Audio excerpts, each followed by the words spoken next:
Coming up on this week's episode of TechSNAP, the source code for an historic botnet has been released, the tale of a DNS packet, and the 4 easy ways to hack an ATM. Plus, your hard questions, our answers, and a rockin' roundup. All that and much, much more on this week's episode of TechSNAP.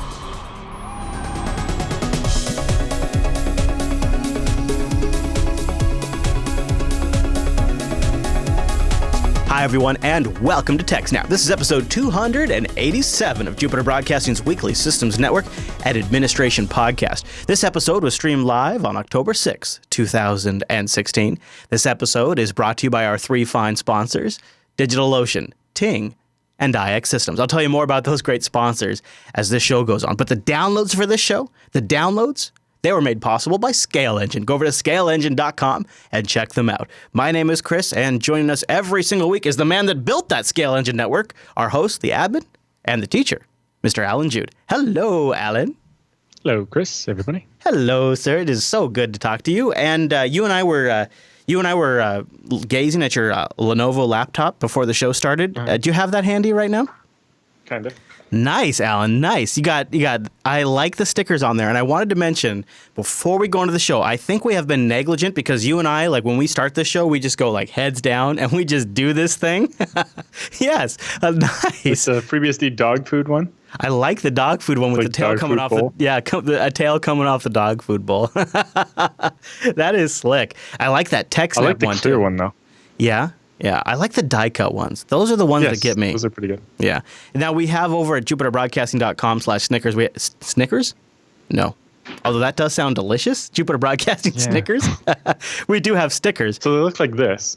Yeah, you got the die-cut BSD Now. Oh, you have a whole pack, don't you?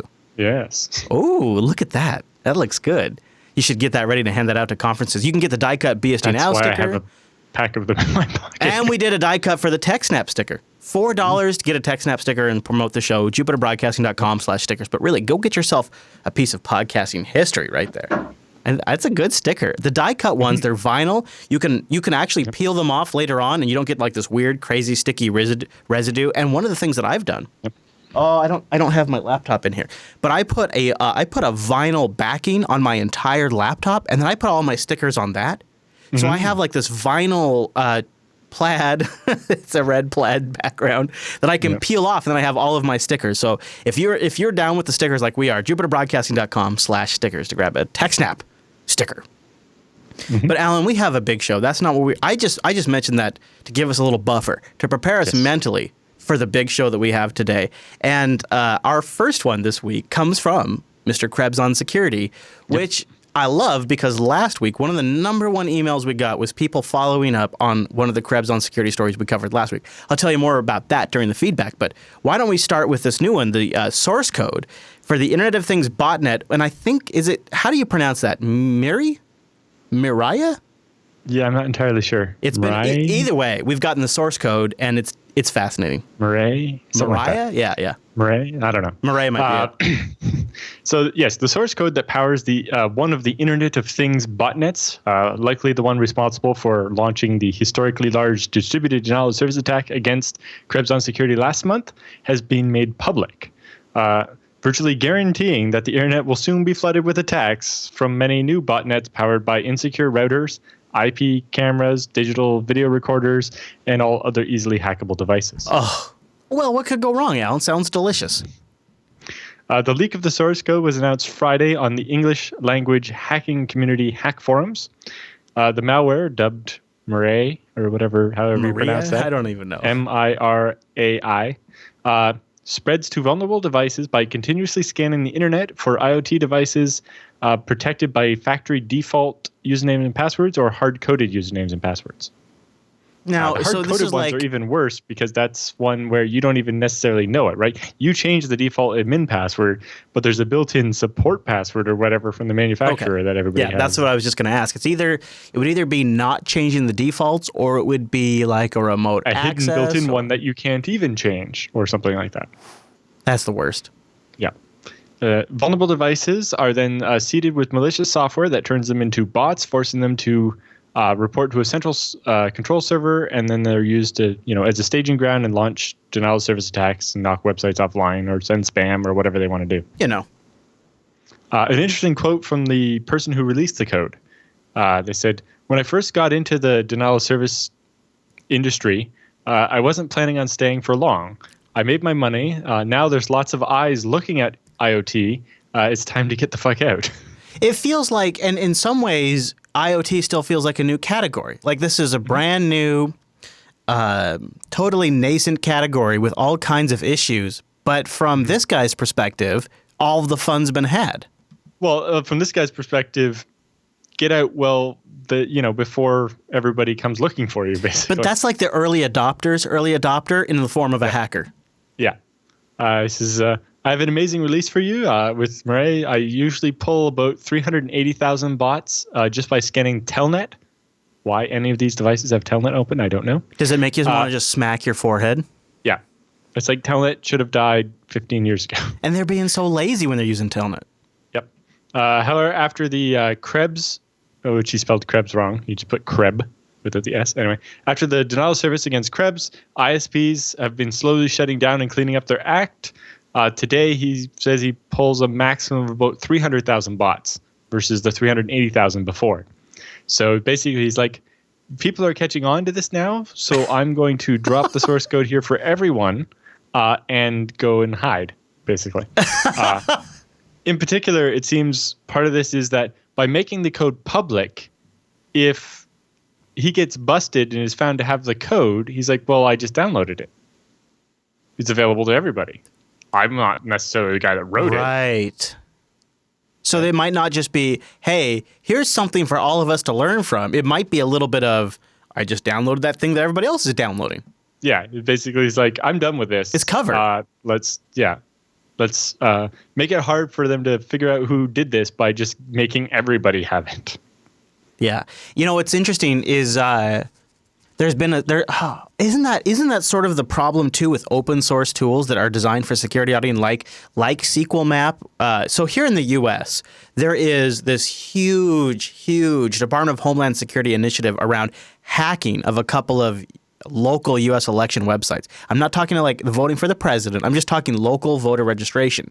And in these cases, the quote-unquote hacker used open source website vulnerability scanning tools and open source SQL dumping tools to just hack these websites. These are free utilities that are open and available online, and a lot of people use them, and probably the majority of people use them, to audit their own networks. And so here you have a scenario where the code is available to anyone online. You don't have to be a pro to find it.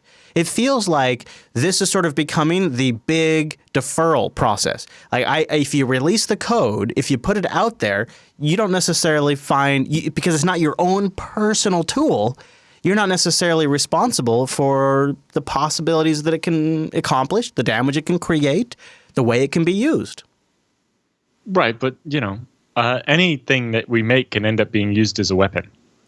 Yeah, what's the BSD? What's the free BSD sort of line about? Didn't you tell me? So Unix doesn't stop you from shooting yourself in the foot because that would also stop you from doing something clever. Yeah, exactly. And it's the same. That applies to so many different tools in our life. Yeah, but it's like we have this idea of common off the shelf parts for whatever, but you can modify a camera flash into a stun gun, making it a weapon. Doesn't mean we shouldn't sell camera flashes, right? By the way, chat room tells us that Maria is the Japanese word for the future. Ah. Yes. The forum moderator's nickname is Anna Senpai because reasons. There was a lot of anime on this forum. I happen to have, by the way, my background today is from a Japanese house. So. Uh-huh. Anyway. Sources tell Krebs on Security that Murray, or whatever it is one of at least two malware families that are currently being used to quickly assemble very large Internet of Things based DDoS armies. The other dominant strain is the IoT malware dubbed Bashlight, which I'm wondering if this has something to do with Bash. It sounds like it. Functions similarly and is also infecting systems via default usernames and passwords on Internet of Terror devices. Oh, listen to that buzzword. Internet of Terror devices. Yes. No Internet acronym change Terrible. needed. Yeah, Internet of Terrible would also be good. Yeah. Internet of Terrible, Internet of Terror, no acronym change required. Yep. According to research from security firm Level 3 Communications, the Bashlight botnet currently is responsible for enslaving nearly 1 million IoT devices and is in direct competition with the botnets based on this Japanese malware. Infected systems can be cleaned simply by rebooting them, thus wiping out the malicious code from memory. They don't actually persist. But experts say that that's not much help because the constant scanning going on for vulnerable systems means that a rebooted IoT device will be reinfected within minutes of the reboot. The only way to solve the problem is to change the default password and protect them from rapidly being reinfected. In other words, reboot. If they have the same core vulnerabilities they had when they originally got infected, you reboot them, you might clear the login session or the process. But if they have the same core vulnerability, they're just going to get reinfected again. It reminds me actually of the Code Red virus from like 2003-ish. It was big infected internet Microsoft Windows web servers. I remember. Internet IIS. Yeah. And it was all set to have a shutdown date. So it was going to do all this stuff, and then it's like at this date the virus would kill itself. It would reboot, and the machines would stop being infected. That was Code Red that did that? I do remember. Yeah. The problem they didn't consider was time zones. Right. I recall that. All the servers on the East Coast rebooted and stopped being infected, but all the machines on the Central Time Zone and Mountain and Pacific weren't done yet, and they reinfected the East Coast servers. And then, when the Pacific servers rebooted, they got reinfected by the machines that they had reinfected earlier. Okay, I do remember that. Yeah. That was such a clown show. Yeah, it's like do this at this date instead of the virus didn't have don't do anything after that date or something. And they could have really solved the problem. What I found was that it's surprising that the botnets are not changing the default password to prevent reinfection by competing botnets. Right? Like if you log in with admin and infect this device, what's stopping the next guy from coming in as admin, kicking your malware out and putting his malware in? Oh, very true, huh? Right? Although the fact that the malware isn't persistent suggests maybe they don't have a way to write to the disk with the way they're exploiting it right now. I'm not sure. But, it'd be interesting to see them change the password. Yeah, it would. Of course, if you're scanning the whole internet, trying this new password on every device to be able to gain control of them or whatever, anybody with a honeypot is going to get that password, and very quickly your secret new password is going to be common knowledge to everybody, and every other botnet's going to scan using that password as well. True. So now that it's open source, somebody should make a version of this that goes through and just changes the password to something completely random on each different box. Yeah. And, stops the vulnerability on 1 million of these devices. Yeah, you own it, but you change the password at the same time so nobody else can own it. Yeah. Well, no, if you set the password to something random, as the good guy doesn't know, then every device is now secured because it has its own unique random password that no one can figure out because each one is completely different. Yeah. Like how they should have shipped it. Yes. Although the other option, obviously, is to find a way to brick the device. And just take it out. Kill them all. Yeah. Yes. Yeah. Of course, the people that own the devices will be much less happy about that one. Yeah, I wouldn't like that to happen to my router or whatever it is. But then, maybe that'll lead to a class action lawsuit against the manufacturer for making a device that I could remotely brick. Which would be the least they deserve. Yeah. Of course, these companies are one-off company. They make a new company for each device, so if this happens, that they're protected, right? But anyway. In the days since the 620 gigabit attack on Krebs, the author has been able to confirm that the attack was launched by the Marriott botnet.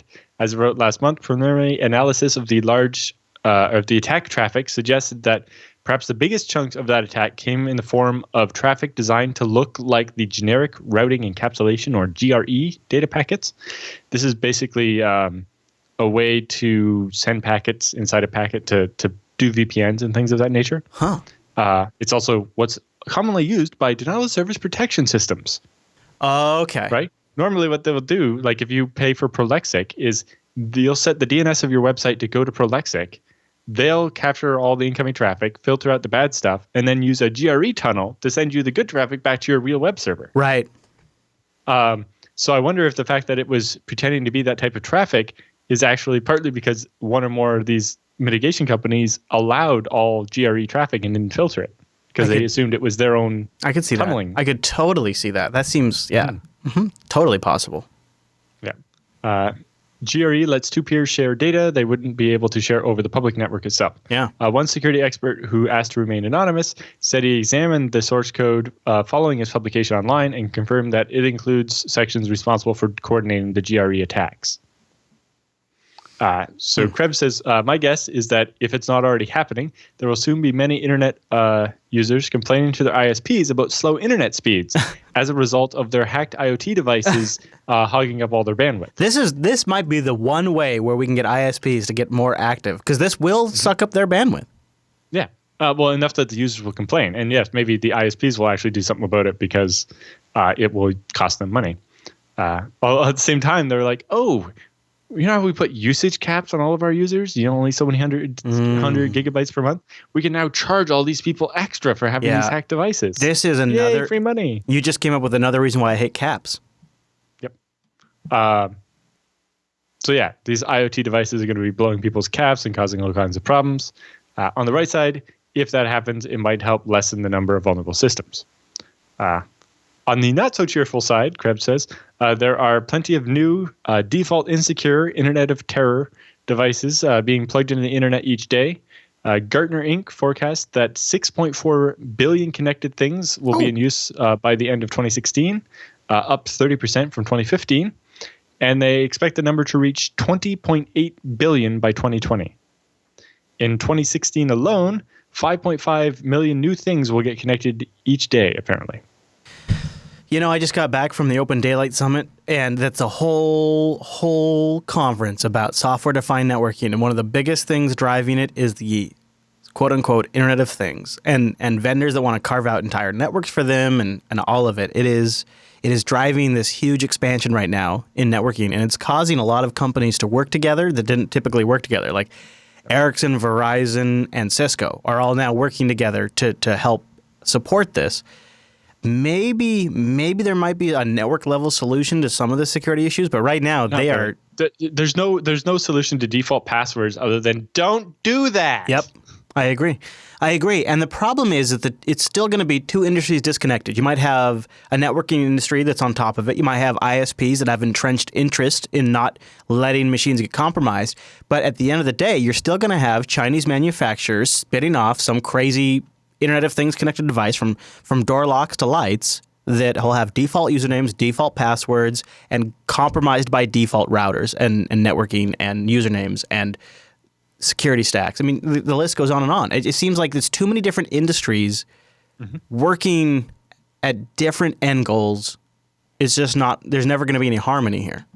Well, that's why I'm trying to help develop a toolkit for appliance developers to build an appliance on top of FreeBSD and have secure default passwords, a secure updating mechanism so that you can actually roll out firmware updates remotely, and all those little pieces to try to make this problem solved.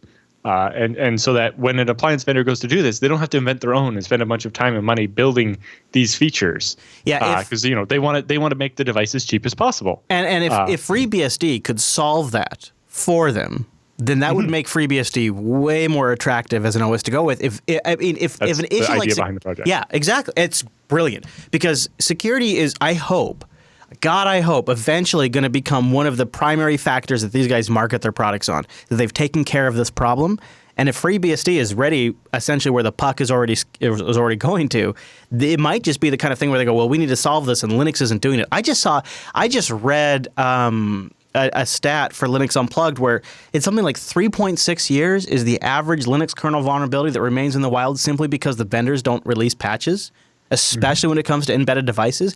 A 0-day kernel vulnerability takes almost 4 years before it's completely been patched in the wild because so many long-tail devices don't get updates. Well, how many, not just little embedded things at your house, but how many giant commercial appliances that do important things at enterprises are still running, CentOS Linux 5 2.4 kernels. Or even something as common as CentOS 5, which is going to be end of life soon, is still massively deployed. Or Red Hat Enterprise Linux 5, whatever your equivalency is. Yeah. So and CentOS 5, that is end of life like how long? Like, when was the last release of that? I don't even know. I know that last week we just covered a story about it and how long you're going to get patches, and it's the clock is ticking. It's dangerous. Like 6 is already basically on life support. So if you're using 5, and even if you're on 6, so here's the other problem. Even if you deploy a system roughly based on CentOS 6, then you're not deploying a modern Linux system. You're not deploying that's 2.6.32. You're not deploying a 4.x based kernel. You're not deploying systemd. You're not deploying netfilter. You're not deploying an entire... That's why everybody's still using CentOS 6. There's an entire... Okay, fair enough. But you know what? You get my drift, right? There's an entire litany of issues that haven't been solved. Yeah, well, and more importantly, it's going to be... Because you're not using systemd and the latest everything, nobody's really even looking at vulnerabilities in the 2.6 stuff anymore. This is my point, is that whole open source mantra of thousands of eyes looking at the code only applies when thousands of eyes are actually looking at the code you're using. Yes, and most eyes are focused on the head branch, not the long tail. Yeah.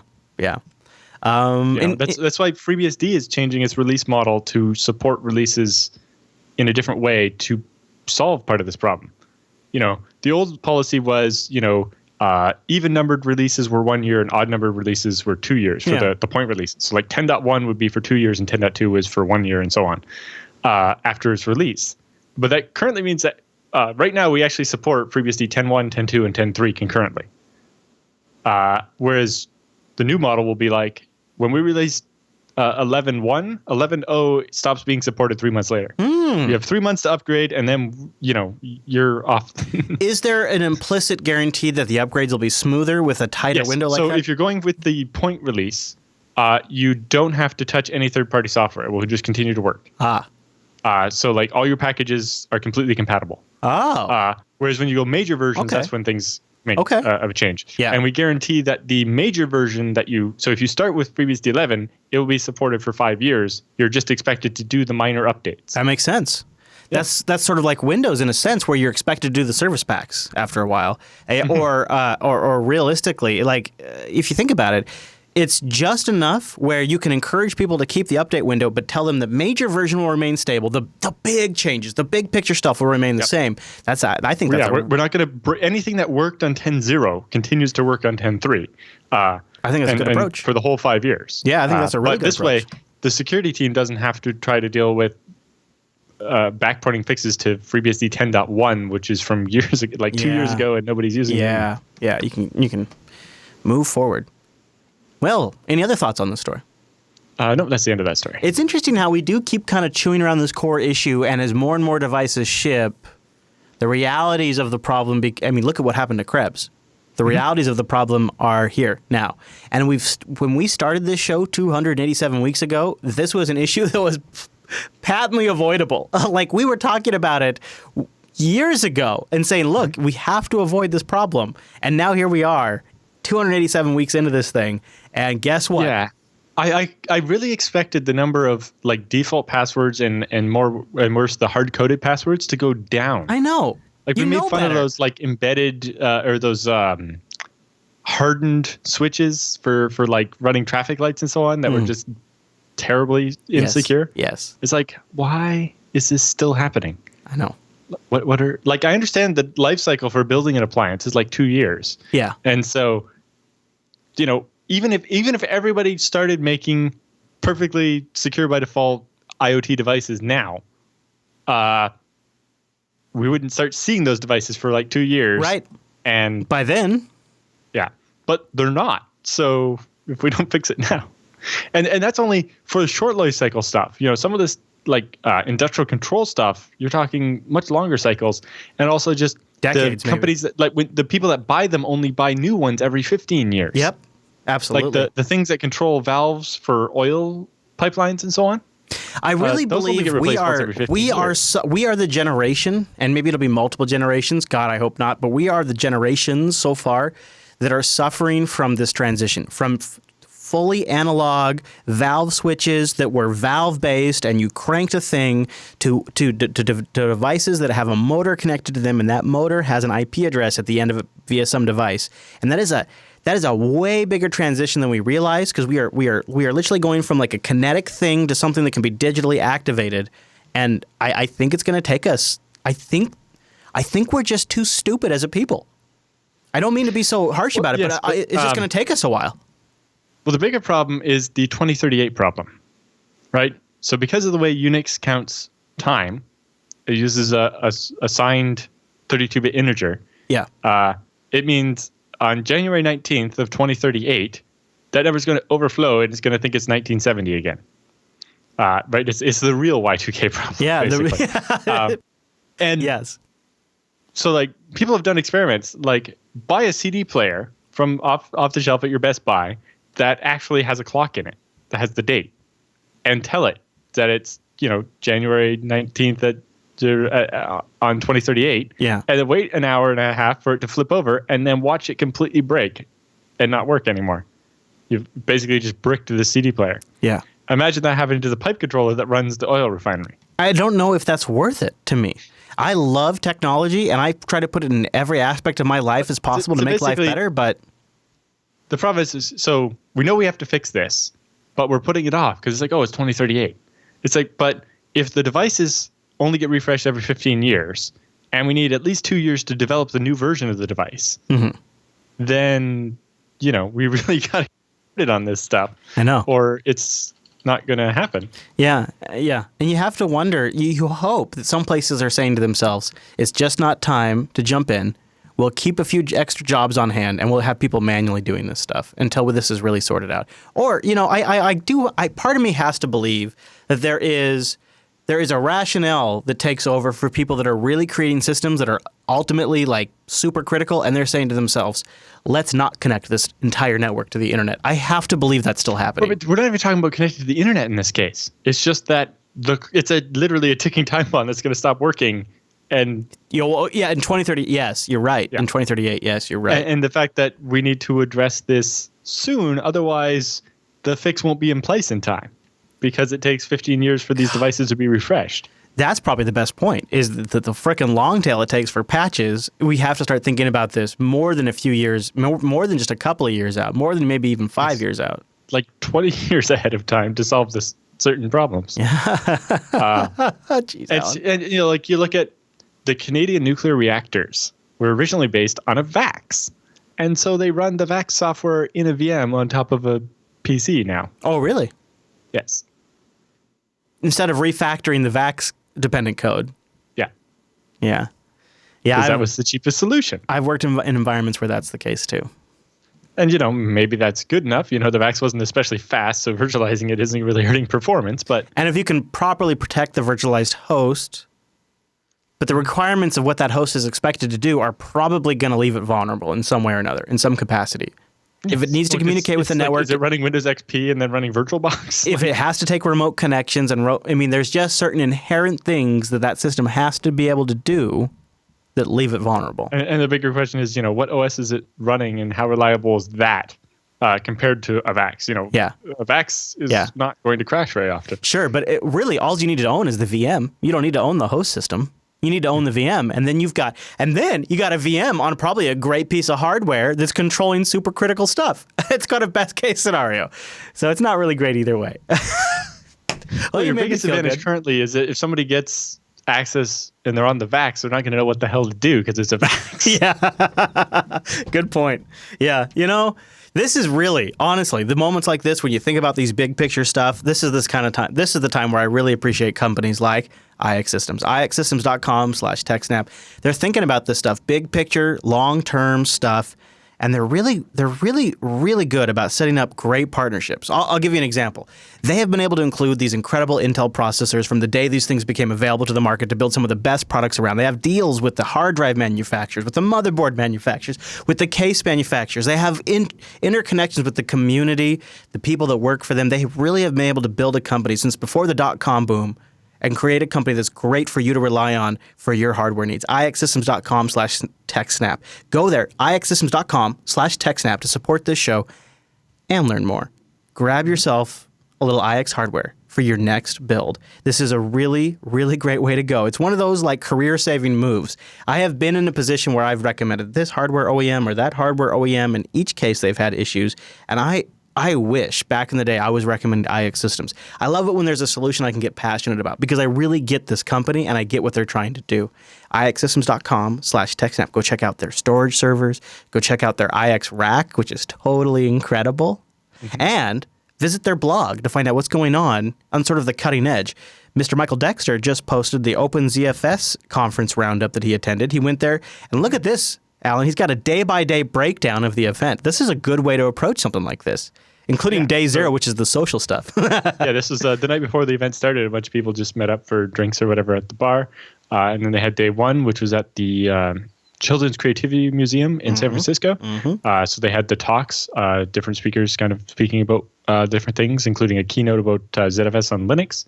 And then day two is a hackathon where they get all the people together and kind of come up with little projects and see if they can't get started on that new feature idea somebody had. And what do you think about this one? Persistent L2 ARC. Why would that be good? That one. So with the L2 ARC is where you cache stuff to an SSD when your RAM is already full. Sure. The problem is currently if you reboot, your cache is cold. All the stuff on the L2 ARC is ignored and you fill it up again fresh. So because basically while you have data on the L2 ARC, in order to actually know that it's there, you have a reference for it in the main ARC in RAM. And so without that reference in RAM, you don't know that that cache is available. So the other problem was you wouldn't want to pause booting up process to read in all that cache.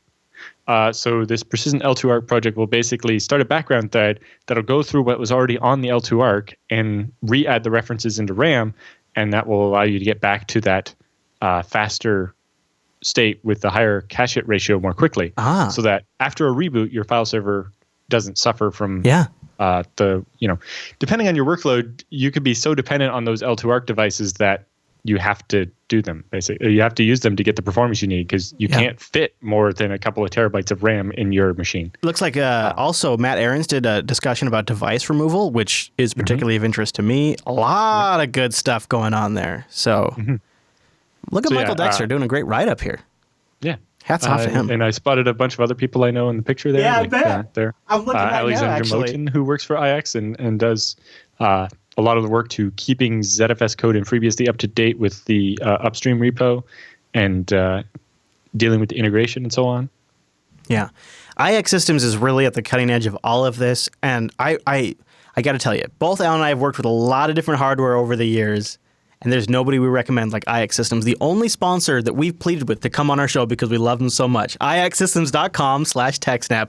Go there, check them out, and see what they can offer you. And check out those incredible systems powered by those Intel processors.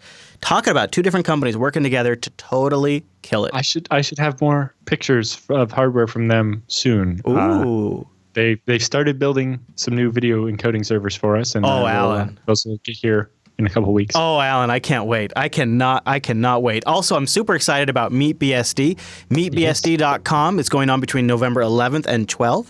And basically, Ben put it over the top so I was like, I'd love to go, but the closest place I can camp is 45 minutes away. And Ben said, if you make it, you can take my car for the week. So I'm taking him up on that offer. I haven't told him yet. By the way, Ben, I'm going to borrow your car for the week. I'm totally going to make it down to MeetBSD. That's my plan, at least. Awesome. Yeah. So and this will be the first BSD conference I've gone to, and I think this is a good one to go to. And I'm really looking forward to their format, and of course, IX is the guys behind it. So check it out. If you want to come say hi to Alan and I, we'll both be at MeetBSD. MeetBSD November 11th Chris will be there as well. Oh, really? Look at the three. I think that's the first time the three of us will ever be at the same event together. No, we did Linux Fest Northwest 2015. Yeah, one Linux Fest 2015. Yeah, that's right. So this will be the second event we've ever been together. I thought that might be the case. MeetBSD.com. If you could make it, it'll be at the Berkeley campus, specifically, do they say the Clark Kerr campus? Campus, yeah. Which is important to know. The Clark Kerr that's campus. the building where BSD was actually invented. Oh, look at that history right there. Ooh, It just tastes delicious. MeetBSD.com for more information and IXsystems.com/TechSNAP for the URL to support the show and let them know that you heard about it right here. Okay, so let's now transition to the tale of a DNS packet. I love it, Alan. It's very poetic, really. Also known as CVE 2016-2776. Not as poetic. Well, it depends on how you look at it. Oh, okay. Because it is poetic because it could take out the entire infrastructure of the internet. Ooh, it's definitely dramatic then. Yes. So Bind is the most used DNS server on the internet. It is the standard system for DNS resolution on Unix platforms and is even ported to Windows. And it's used in 10 of the 13 root DNS servers that run the internet. Bind was one of the first Unix services that I transitioned to when I was in a Windows-heavy environment and I wanted to move them over. Bind DNS, really solid for me. I mean, you got to stay on top of it, but just as far as something you can implement on your local network and then really just for a long time, it was the only option for a proper DNS server. That too. There was a couple of lighter ones, but if you wanted to do serious business, you had to use Bind. Yes, you very much There's did. a couple other options now, but... Yeah, I agree. Yeah. Now, where are we today? Yeah, so basically, it's one of the main functions of the entire internet. In some tests done recently by ISC, the Internet Systems Consortium, which is actually the project behind Bind, they discovered a critical error when the DNS server is actually building the response it sends to the user. And there's an assertion in there. So they have a check in the code, and it says, if this condition is ever true, crash the server on purpose. What?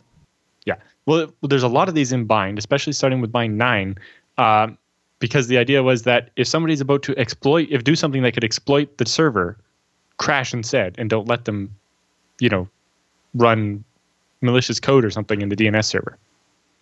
The downside of this is obviously that creates a different kind of denial of service attack. Because instead of having to flood the server and knock it offline, if you can send it one message that'll cause it to crash, well, now the DNS server isn't running, so it doesn't answer any requests, and it's down. That's a hell of a denial of service. Normally you have multiple DNS servers, but they're probably all running Bind, and they're all vulnerable. Just ping, ping, ping, ping, ping, all the DNS is down. No kidding. The website doesn't resolve. Yeah. So this assertion can be triggered even if the apparent source address isn't allowed to make queries. So some DNS servers are configured to only answer requests for, say, people inside my network, right? I only answer requests from people on my LAN. People on the internet don't get to make a request. Right. Well, this one can still be triggered even by people that aren't on the allow list, which probably means that check of are you on the allow list should be done sooner. But anyway. Yeah. Following the tradition of having errors in the necessary software for the survival of humanity, CVE 2667 or 2776 came to light with details of the with details of the problem basically nowhere to be found, nor was there this mysterious specially crafted request. So the vulnerability announcement says a malicious person could send a specially crafted request that would crash the DNS server. But it didn't say why or how or any of this other stuff, obviously because they're like, well, let's get people patched and then explain how it worked, right? But anyway, these researchers dug into the code for the patch and figured out how it worked. So you say, if you look at the code there, now that we are convinced that the message reserved variable is potentially dangerous when its value is greater than 500 but less than 512. So in that little window there, there's the chance for a problem. It says now it's time to see how we can manipulate this variable. Tracking the use of the DNS message render reserve from the message.c file, we find that message reserved is used to track how many bytes will be necessary to write the additional resource records once the response is finished rendering by the DNS message render end function. Okay. So this little function is responsible for figuring out how much memory we need to keep or how much room in the message we need to keep in order to fit the things like, oh, this is what DNS server it came from and here's the signature and all that kind of stuff. Okay. So they say the most direct way we found to manipulate those additional resource records that are going to come back included in the response is sending a query with the signature containing an invalid signature. Oh. So if you send a request and include an invalid signature in the request, it's going to echo that back as part of the response. Jeez. So when this happens, the server echoes practically all of the records that you sent when responding. So then they provide a script called name down or something like that, Python script. Yeah. And the following script sends a query, A, to the server with a signature large enough so as to make the server reserve 501 bytes in the message reserved variable when writing the response. And remember, there's a problem if that number's between 500 and 512 because of a math problem we'll talk about in a second. Okay. So when it gets to the render begin function, we have the context we're looking for. The message received is 501, and the length of the message is 512. The if condition, which should throw the error there's no space left, is not triggered because the reserved amount is 501 and the maximum length is 512, and so it says, oh, that's fine. Okay. If we look at the patch, we see that we see now that the instruction immediately after the validation, why it's so important to consider the DNS message header length. So immediately after validating that the buffer has sufficient space to store those reserve bits, the 501. So we know the message can be up to 512 bytes, and we know that we need at least 501 bytes, so it's fine, right? Except for the DNS header goes at the beginning of that, and it's always 12 bytes. So 512 minus 12 minus 501 leaves, negative 1 bytes left. Yeah. In other words, it didn't check if after the message reserved, there's enough room to store the 12 bytes header. Okay. What happens at the end is that we return from the function, the available space on the buffer is 500 bytes, but we want 501. Or we've already reserved 501 of those bytes. And now this leaves the integrity of the buffer structure corrupt because the amount used is actually bigger than the size of the buffer. All the ingredients are here. We just need to put them in the oven. That's a funny way to put it. So you can see in the if, what they did is they changed it to the length minus the size of the header has to be more than the amount that's reserved. Otherwise, we return this error. But they basically forgot to subtract the static 12. And so if your message was bigger than 512, then it would be bigger than the maximum and it would break. And if it was less than 500, then adding 12 to it still wouldn't be over the limit. Yeah. But if it was exactly between 500 and 512, then this extra 12 bytes got forgot about, and you would end up trying to put too much data in the buffer, and you'd overflow and start coloring outside the lines, and then everything goes down. Just like my kids. Yeah. So they say publishing a fix about a lethal bug where you should have to patch the whole internet doesn't leave a lot of time to find elegant solutions. So if you review the fix, it's possible that new similar bugs appear in DNS message render begin. While the use of this message reserved variable is quite limited, its continued existence as complex software means that message reserved will be, while it's still being used, the existence of other bugs like this is still quite possible. Okay. So for the security fix for this, the general idea is let's make the fix as small as possible so that people can roll it out quickly. And because, the smaller it is, the less chance there is of breaking something, and it doesn't interfere with anybody who's customized the software and so on. So, their diff, there's some other stuff in it, but the main part of the diff is just subtracting that 12 before doing the rest of the math. In the long run, maybe for the next version, what they should do is factor this out differently so that they don't have to remember to do that math because they're likely to forget again, and instead deal with it in a different way that's less complicated. But yeah. Don't give them tips. Mm-hmm. That's pointers. But, this is part of the problem with, say, OpenSSL. When they have vulnerabilities, they're often, it's just we throw the fix in the next version and release that rather than have just a patch against the previous version. And so that means, on top of installing the security update, you're also pulling in any new features we happen to have added. Okay, so this is where I have lived two lives. So as a long-term support, CentOS, Red Hat Enterprise user, and Ubuntu long-term support.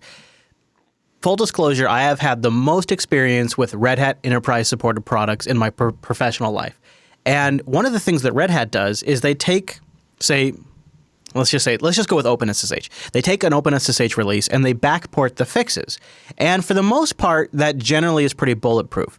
Now, I compare and contrast that with my experience on Arch systems, which are always rolling, and they always just roll in the latest feature and the latest version, and as part of the update, you just get that. They don't bother having engineers sit around and backport features to an older version or backport security fixes. They just package up the new version, figure out if it works for a few days, and then throw it into the production release.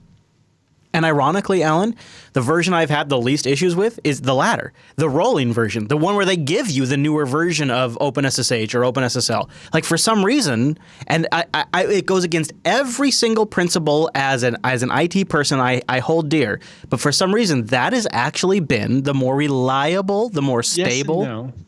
I mean, I agree. Like, if I'm getting a new version, I should be getting new features. There's config changes. There's all kinds of things that should be changing all the time. But I think because I'm taking them in small, incremental updates, it's more manageable. What do you think? Right. There's both. So OpenSSL, for example, their most recent patch introduced 2 new vulnerabilities, and they then had to do a patch for the patch. Yeah. And so, part of the problem is that when the upstream project, like say OpenSSL, doesn't provide the cleaned up, minimal patches, it makes the backporting process harder and increases the chance of a problem. And doesn't it feel like, yes, exactly. Doesn't it feel like there's an opportunity for mistakes to be made, and you're sort of... Well, especially since the person doing the backporting isn't necessarily someone who spends every day working on OpenSSL. So aren't you betting on Red Hat or SUSE or Canonical to make these patches, these backports correct when they don't spend... one day they're patching OpenSSL and the next day they're patching Pulse Audio. Right. It doesn't... Yeah. So FreeBSD currently has a hybrid model where for our packages we offer 2 versions. There's the rolling release, and then we have a quarterly branch. So you stay on the same version, but only with security fixes for 4 months at a time.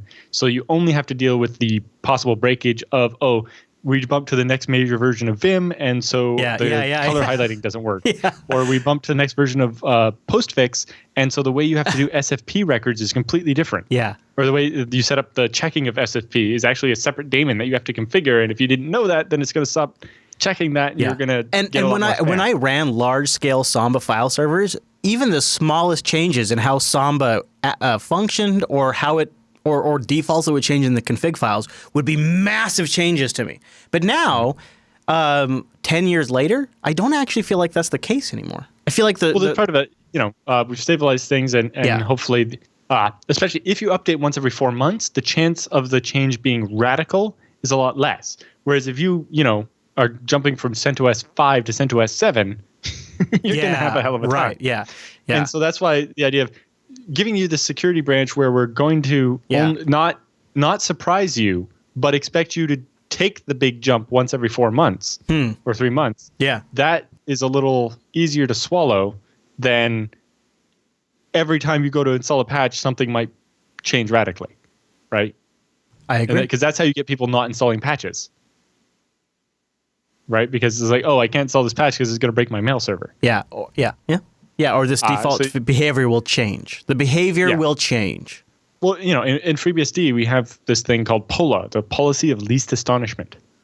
What is it called? Hold on. What is it called? Policy of least astonishment. Is it called the pull-out? Is it called the pull-out? POLA. P-O-L-A. POLA. POLA. Okay. POLA. and pull-out. The what? It's the policy of least astonishment. That is, we make the change in such a way to reduce the surprise of the sysadmin. I like that. When it's time to update, the sysadmin shouldn't be surprised. It should be the least shocking possible option. I like that. Not, it did what now? What? Yeah. I think there is a psychological component to this problem, and you get 2 different types of users too, right? Desktop users want the latest and greatest of everything right now, as soon as possible. Yeah, what's the risk?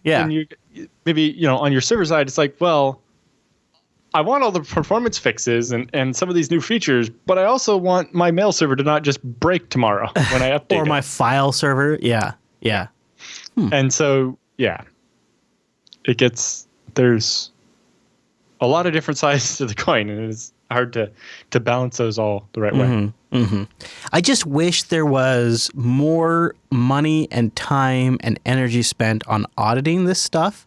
Or even just maintaining it. Alan, I would honestly... how much of the software hasn't been touched in a couple of years and could be due with a cleanup and a look at? Yeah. Boy, that's frightening to think of.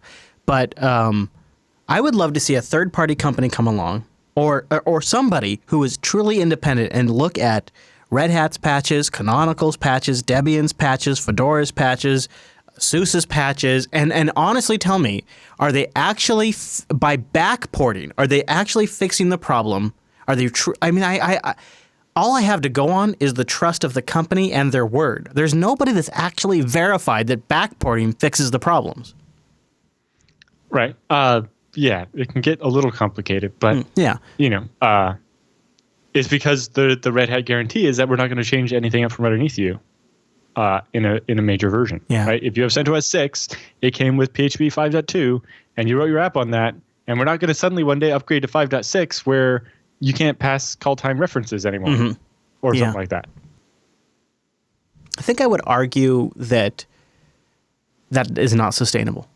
I feel like that's a separate show, but doing that for X amount of time is fine, but eventually you have to move forward. And but be realistic. The problem is Red Hat and its customers really want even longer than they want 10 years. But let's be real. Like, there's a company selling commercial support for FreeBSD now, and they want to do 15-year support cycles. Because if you're if it's a software on the cash register at McDonald's, that's what McDonald's expects, right? They don't want to have to refresh it any more frequently than 15 years.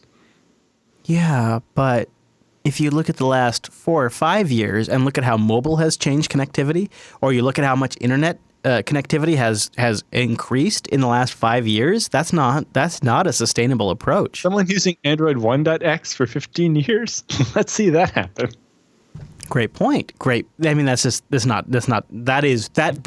sounds ridiculous, but that's what they're expecting. Yeah. Yeah, there was a Linux, oh boy, I can't remember the name, but it was it was a Linux security conference, but it was more about the internals of Linux security and less about like all of the services around Linux. And the general approach was, how come we're not building a kernel that assumes it's going to be attacked? Let's assume that this operating system is going to get probed. Let's assume that somebody might get access to the user land. Let's assume that somebody might have a kernel level or memory exploit. And if you build a kernel with those assumptions in mind, how can you set it up so that it protects itself, so that it is more layered? And it's being driven. That conversation is being driven very, very heavily by Google right now because of Android. And it's the Linux kernel problem, and a lot of other projects. But it's great to look at the Linux kernel because it's such a great example of a widely used open source project. Their solution to security and bugs is everything's a bug. An issue with a SCSI driver and a remote code execution vulnerability. Those are all bugs. And so let's just fix bugs. We're going to just fix bugs. We'll bug triage. We'll have bug reporting. We'll have bug deputies. We're going to have outreach. And all of this like bug fixing mentality doesn't actually solve the problem because, like I just mentioned last story, some of these issues remain for 4 years. If you don't solve and build a kernel. You can't solve security without a plan before you start writing the code. Right. Is part of it. You can do a lot of patching and bug fixing and plug the leaks, but it doesn't stop new leaks from forming necessarily. And ways you haven't even thought of. Mm-hmm. Yeah. All right. Well, any other thoughts on this particular story? Nope, that's it for that one. Well, I love it, and we will have links to infosec.com in the show notes if you guys want to check it out. And if you're listening on the audio version, I kind of recommend it because there are some really great screenshots that illustrate exactly what Alan's talking about. So there's some good visuals in this particular story. So check it out. We'll have it all linked in the show notes. But in the meantime, I want to tell you about our friends at Ting. Go to techsnap.ting.com, and you can go get my mobile service plan right now. techsnap.ting.com. It's only pay for what you use mobile. Your minutes, your messages, and your megabytes. Those 3 categories, they add them all up, and whatever you actually use from any one of those 3 things, that's what they charge you. It's $6 for the line, really straightforward, and I like it. I like it a lot. When I signed up for Ting almost 3 years ago, I signed up as an individual. This was my personal thing that I'm doing from my own cell phone because I want to move around. I want to try iOS devices. I want to try multiple Android devices, and I don't want contracts. I don't want early termination fees, and I love only paying for what I actually use because all day long. I've got Wi-Fi, and as soon as I get home, I've got Wi-Fi. Pretty much anywhere I go, I've got Wi-Fi, except for the driving between those places. And that is what makes Ting killer. TechSNAP.ting.com. You go there, they'll take $25 off your first device. TechSNAP.ting.com will also give you a $25 service credit. TechSNAP.ting.com. Go there, try them out, try out their savings calculator. They have CDMA and GSM networks. You get to pick whichever one works better for you. They have a savings calculator. I call that the litmus test. You try that. If you pass, you should definitely switch to Ting. If you don't pass, all right, your current mobile service provider is doing the job. Good enough. Call it a day. TechSNAP.ting.com. Go there, try them out. They have a bunch of great devices. So they start, I think this is incredible, $9 for a SIM card. You have an existing CDMA device? You have an existing GSM device? Move it over to Ting. Just start by going to TechSNAP.ting.com. $9 for that SIM. They have the Ansatel and the Kyocera Dura. $63 for these phones. No contract. $63. No contract. $63, no early termination fee. They're just feature phones. And of course, they ramp all the way up. But I want to spend a minute. I want to talk about the Tribute 5 from LG. LG has made some of the greatest Nexus phones that have ever existed. LG doesn't have some sort of big overarching scheme like Samsung does to get you to use their special interface. LG just makes a great phone. They make the hardware that a lot of other people base their phones off of. The LG Tribute 5 just hit Ting for $121 freaking dollars. $121, no contract, no early termination fee. It's unlocked. You own the frickin' device. $121 with that kind of money? You could buy that outright and own it, and then go get a DSLR. You're worried about the camera on your phone? With the extra money you spent over for like the Pixel, you could go get the DSLR. Or the iPhone? Go get the DSLR. Ting has got a wide range of devices, from the basics all the way up to the very, very top. And you could just bring your own device too, because again, CDMA or GSM, come on, that's super easy. Go check them out at TechSNAP.ting.com. And even if you're not ready to switch to Ting, I encourage you to go check out their blog. Start by going to TechSNAP.ting.com. They just got a great update for those of us who are cord cutters. I think the Roku is one of the greatest devices ever created by man, especially the one that has the headphone jack in the remote. If you're married, that is a no-brainer. Roku has new updates, new releases, and Ting's got a breakdown. TechSNAP.ting.com. Go check them out. Support this show by visiting that page. Try out their savings calculator. Look at their blog for all the great things they talk about. And try out some of their devices. TechSNAP.ting.com and the LG Tribute 5. Come on, $121. It ships tomorrow with the SIM card included. That's a great phone. TechSNAP.ting.com. And a big thank you to Ting for sponsoring the TechSNAP program. If you have a device you want to connect for remote management, if you have a security system, if you have a phone, all of it is just $6 a month. TechSNAP.ting.com. And thank you to Ting for sponsoring the TechSNAP program. TechSNAP.ting.com. So, of course, Mr. Jude, we have to cover one of our favorite topics. I was just talking to my lady friend about this. And you know, so I have I've now officially switched over to chip and pin for my debit card. Yep.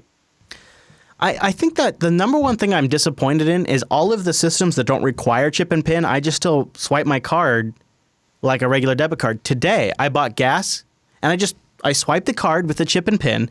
I don't even enter the PIN code.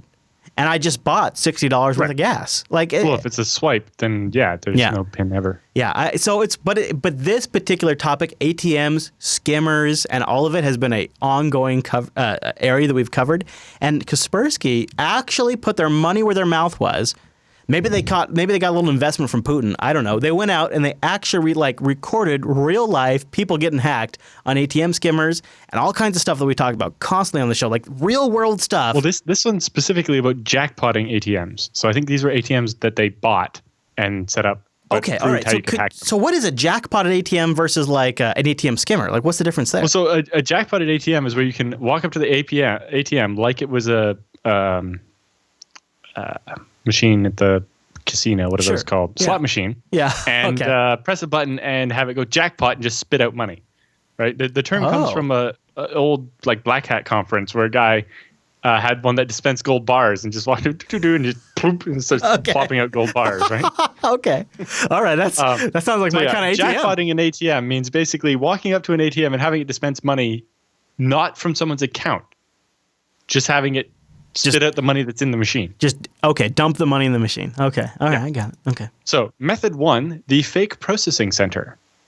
So with this one, you basically disconnect the network cable that goes to the ATM. Like if you remember that one Krebs showed a picture of, and there was like a Wi-Fi router sitting on top of this ATM in front of a supermarket.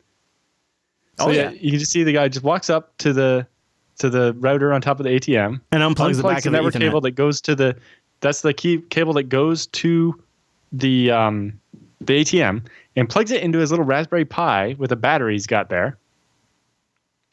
And now when the ATM tries to call the bank to find out if it should let card number so-and-so have this much money, the Raspberry Pi just always says yes. Regardless. Yeah. So yeah, you disconnect the cable from the ATM and connect it to your rogue device like a Raspberry Pi. When the ATM asks the bank, which is now your Raspberry Pi instead of the connection to the bank, if it's okay to give this person money, then it says yes. And I guess the implied vulnerability there is the ATM isn't checking the authenticity of that yes. Yes. Of the connection in general, yeah. So this is the box is used to control the cache trays and send commands to the ATM requesting money from the chosen tray. It's as simple as that. The attacker can now use any card or input any PIN code, and the rogue transaction will look legitimate to the ATM. Yeah. So this one obviously requires a bank that's not using SSL or something to secure, and we'll talk a little bit more about that after we go through all the different types of attack. So method 2, which is the remote attack on several ATMs. So with this one, this method involves an insider working at the target bank or something like that. The criminal purchases a key from the insider that actually opens the ATM chassis. The key does not give access to the cache trays because those are in a separate box. Yeah. But it exposes the network cable. You know, most of these ATMs are installed in walls and so on so that you can't get to the network cables. But if you have the key and you can open up the ATM to service it, then you can unplug the Ethernet cable. Then you can. The hacker disconnects the ATM from the bank's network and plugs in their special appliance that sends the data to their own server. It looks like if I was going to build a cabinet with a computer in it, that's how I would build it. Like, if there's nothing fancy about it, here's an Ethernet cable plugged into a thing. It's and then, really like, simple. you see, there's actually like the back of a regular, like, PC desktop form factor PC in there. Yep. Or a tower turned sideways. Yes. But it gets even crazier when we look at the third one, because when you saw him pull out the screen, what you didn't see was attached to the back was a keyboard that you can pop out. Oh my gosh, Alan. We'll see that in a second. Oh my god. Yeah, so network connected ATMs are often not segmented, or separated for security, meaning that if you get this installed in the network on one of these ATMs, all the other ATMs in the area, like especially, there's like a bank of them, like four, usually they're all in the wall side by side. Yeah. Hacking one of them could compromise all of them. Jeez. Because you just put your thing on the network with them and they talk to it instead, right? In this case, with such a device, a hacker can compromise several ATMs at once, even if the malicious devices are connected only to one of the ATMs. So everything else after that is the same as method 1, except for it works on even ATMs where the network cable isn't really exposed because you've bought it from someone that worked at the bank or from the internet somehow got a key to open up the ATM. Or, in some of them we've seen that they just cut a hole in the plastic to get at it or whatever. Yeah, that's what I was just telling my girlfriend about. Yeah, exactly. It's like they just go barbarian on the thing. Yeah, because they know there's a USB port behind the plastic. Yeah. Method 3, the black box attack. In this attack, the bad guys directly connect their black box to the cache trays and send the commands to spit out the money. So in this one, he opens up the machine and connects his Raspberry Pi directly to the actually, I separate think it's, black box that actually spits out the money. Watching the video, it's a she. It's a she that connects it, yeah. Look at that, and that's a Raspberry Pi right there with a 4 gigabyte SD card. So they unplugged the USB cable that goes from the computer to the cache tray. Yeah. And plugged it into the Raspberry Pi. Yeah. And now they just send commands directly to the cache tray to spit out the money. This is the one we've seen before. As previously described, the attacker obtains a key to the ATM chassis and accesses it, but this time puts the machine into maintenance mode. Then the attacker plugs a so-called black box into the exposed USB port. The black box in this case is a device that allows the attacker to control the ATM's cache trays directly. While the attacker tampers with the ATM, its screen displays a message like maintenance in progress or out of service. Although in reality, the ATM can still draw money. Moreover, the black box can be controlled wirelessly via a smartphone. The attacker can just tap a button on the screen and get the cash and then dispose of the black box later to hide the evidence that the machine was ever compromised. So yeah, you can just walk up to the machine and be like, hey, give me all your 20s. And the machine goes like, all and right. you walk away with all the money. And it doesn't even go out of anybody's bank account. Method 4, the malware attack. There are 2 ways to infect a target ATM with malware. One, by inserting a malware-laced USB drive into the port. This one requires you to have a key to open the ATM chassis. Or by infecting a machine remotely, maybe having first compromised the bank's network or something like that. Or, the one where it was on a probably not very secure Wi-Fi. So in this one, as you can see, that's just the back of a regular computer. There's even got a DVI connection to the screen there. And there's the keyboard. And a nice little holder that just pops out very nicely. Gotta love that one, eh? Yeah, really. It's just, like best case scenario. Here's the keyboard. It's already connected. Pop a Windows shell because the ATM's running Windows. And now you're at the command prompt of a Windows machine. CMD.exe, buddy. Yep. And then you're like, hey, how about that money? You want to spit some of that out for me? If the ATM is not protected against malware or does not employ whitelisting, a hacker can run malware to send commands to the ATM and make it dispense cash, repeating the attack until the cash trays are empty. Of course, not all ATMs are hackable. The attacks described above are feasible only if something is misconfigured on the ATM or someone managed to get a key or whatever. It could be that the bank's network is not segmented or authentication is not required when the ATM software exchanges data with the hardware, or there's no whitelist for the apps, or the network cables are easily accessible, and so on. So, not all of these attacks are going to work against every ATM and every bank and so on, but all of these do work in some cases, which is crazy, right? So there's a number of ways to address some of these issues. For method 1 and 2, normally you defend against this by using TLS, right? SSL. Yeah. So of course you would want to encrypt the messages back and forth with the bank's processing center, right? That's, when people think TLS, they think encryption. So yes, of course you want that. You also want the integrity check that SSL provides. Without that, I as the attacker could do a legitimate withdrawal for $20, but change the message as it's going through to make it say $2,000, right? Or the other way around. I could say, hey, change the message coming from the ATM going to the bank. I didn't ask for $2,000. I asked for $20. The bank says, oh, $20 you can have. And then the machine gets back to the yes and spits out the $2,000. So you want the integrity check, which is also important. But the biggest one is obviously it provides authentication. The assurance that the remote end is actually the trusted bank, not a bad guy. Right? This is the big thing that SSL provides is that server, some certificate authority promises that that's actually who it says it is. Right? They with the EVSSLs or whatever, they actually have to check some paperwork. Unlike we send an email and the person was able to read the email, so it proves they own the domain. SSL's not as strong as it once was, but anyway. The ATM should have a list of trusted certificates. They don't have to be from a real certificate authority. Yes. The banks don't need to deal with that. They can have their own thing specifically so they can avoid a certificate authority being compromised. Right? You can do self-signed keys and just make the bank CA and the bank's ATMs only trust that bank, and refuse to process any transactions if the communication's with a third party. But apparently some of these ATMs aren't doing that and are just talking directly to the bank, and anybody can plug a Raspberry Pi into the cable and pretend to be the bank. Now, method 3 requires some way to establish trust between the ATM software and the cash box, the dispenser. You assume there's not some? Well, right now it mostly seems to be that USB cable. Yeah. Part of the problem, even if the messages between the computer and the cash box were encrypted and authenticated and integrity checked, like with SSL, say, the issue is that the private key used to sign the message on the ATM before sending it to the cash box to prove that it's from the real ATM, well, that key is sitting on the ATM. And if I have a keyboard and pop a Windows shell on that machine, I can get the key and sign my fake request too. So that doesn't necessarily help, right? If the cash box trusts the ATM, then the ATM having malware or someone having access to it means that you can't trust it anymore. Right. So how do you secure the communications between these two boxes when you can't trust that the the machine that's supposed to be sending you the messages hasn't been compromised. Well, so I was holding it because I was going to say, well, Alan, let me tell you something here. I've worked in the banks for a long time, and they build the security around assuming that they're on a private ATM network, which is point to point between the central office and the ATM. And this kind of stuff doesn't matter. But you're right. It does assume a certain level of built-in trust. We're talking about the network. This is literally the cash box that the Brinks people fill with money, and the PC that runs the screen where you press the buttons.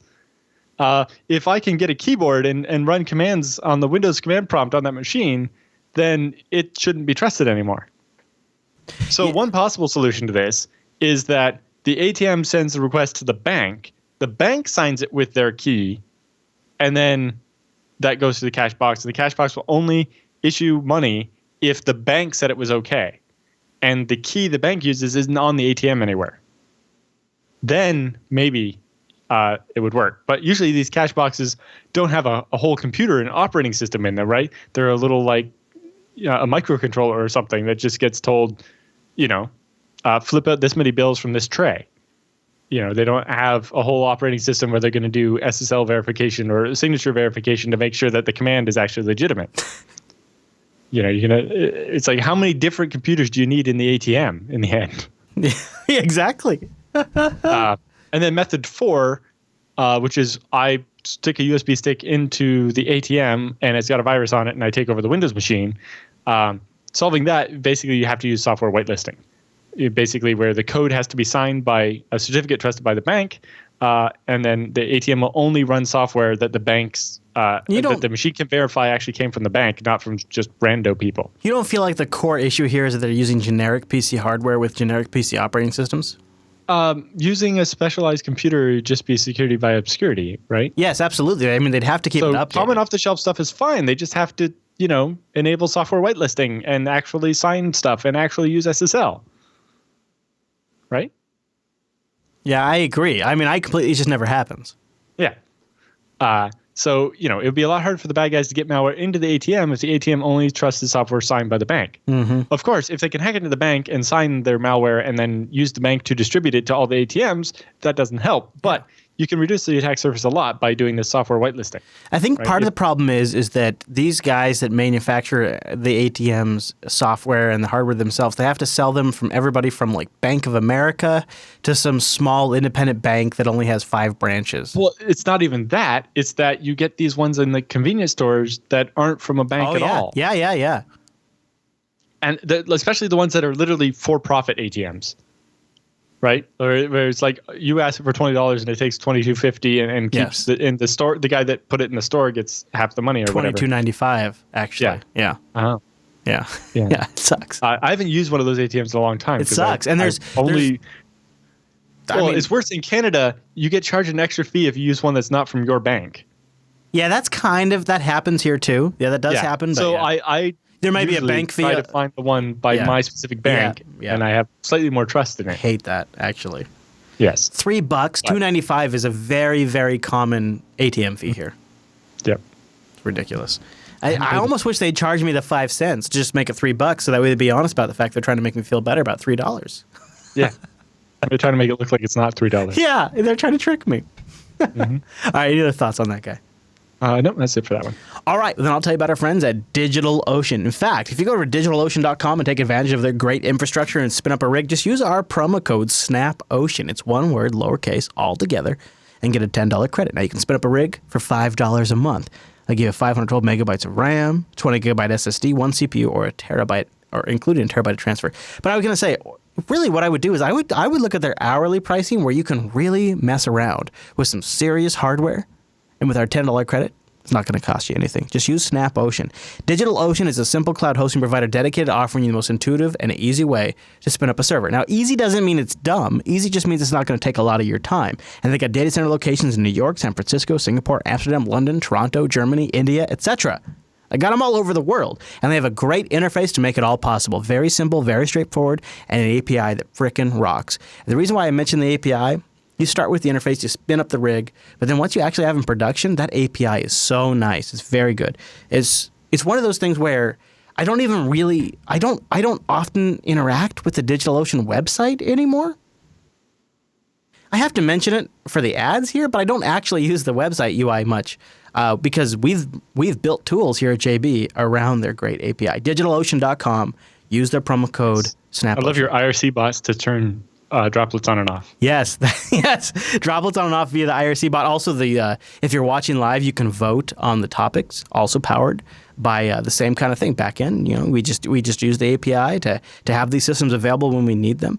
Also, one of the things I really like about DigitalOcean is their grade A documentation. They have editors, full-time staff members who edit this stuff. They pay community members for their contribution, and you can check it all out. Not only do they have entire application stacks you can just deploy with one click, but then you can really take it up a notch by using their documentation. DigitalOcean.com, just use the promo code SNAPOcean.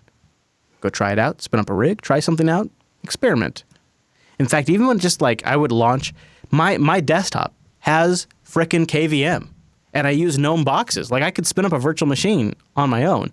But in reality, when you have a promo code and you have the infrastructure and the speed that they have, it is my go-to every single time. And then what I love about it, I build these systems, I try them out, and if I like them, I throw them in production, $5 a month. DigitalOcean.com, just use our promo code SNAPOcean, and a huge thank you to DigitalOcean for sponsoring the TechSNAP program. DigitalOcean.com, use our promo code SNAPOcean to try it out. Now, just before we went on air today, Mr. Jude, the Beard, in all his wisdom and in his hustle, released episode 162 of the BSD Now program. Episode 162, The Foundation of NetBSD. What's this about? Yes. We have an interview with one of the board members of the NetBSD Foundation. They're also EuroBSDCon Foundation. And, talk about a lot of interesting things, including getting started in BSD from a science perspective rather than a computer's perspective, and also getting started as a sysadmin rather than a developer. Oh, that sounds right up my alley. 162 of the BSD Now program. You guys go grab the HD version. You can download that, get more Jude in your face right before the show wraps up, because this is about the halfway point. Do you want to give like a half tease for 163? I suppose I could tease people that you might want to tune in live for BSD Now next week because we have an extra special returning guest. Yeah, one that we always love. Yeah? Yes. Yeah. I think this episode will have to be the return of the Cantrell, because last time was Cantrell Strikes Back. I love it. That's a great naming scheme. So to find out when that's live, jupiterbroadcasting.com/calendar, but get started by listening to 162. So you're ready to hit the ground with 163. Go over to jupiterbroadcasting.com and click on the BSD Now show. It just came out, or hit bsdnow.tv. All right. Now, with all of the news done, it's time for the TechSNAP feedback.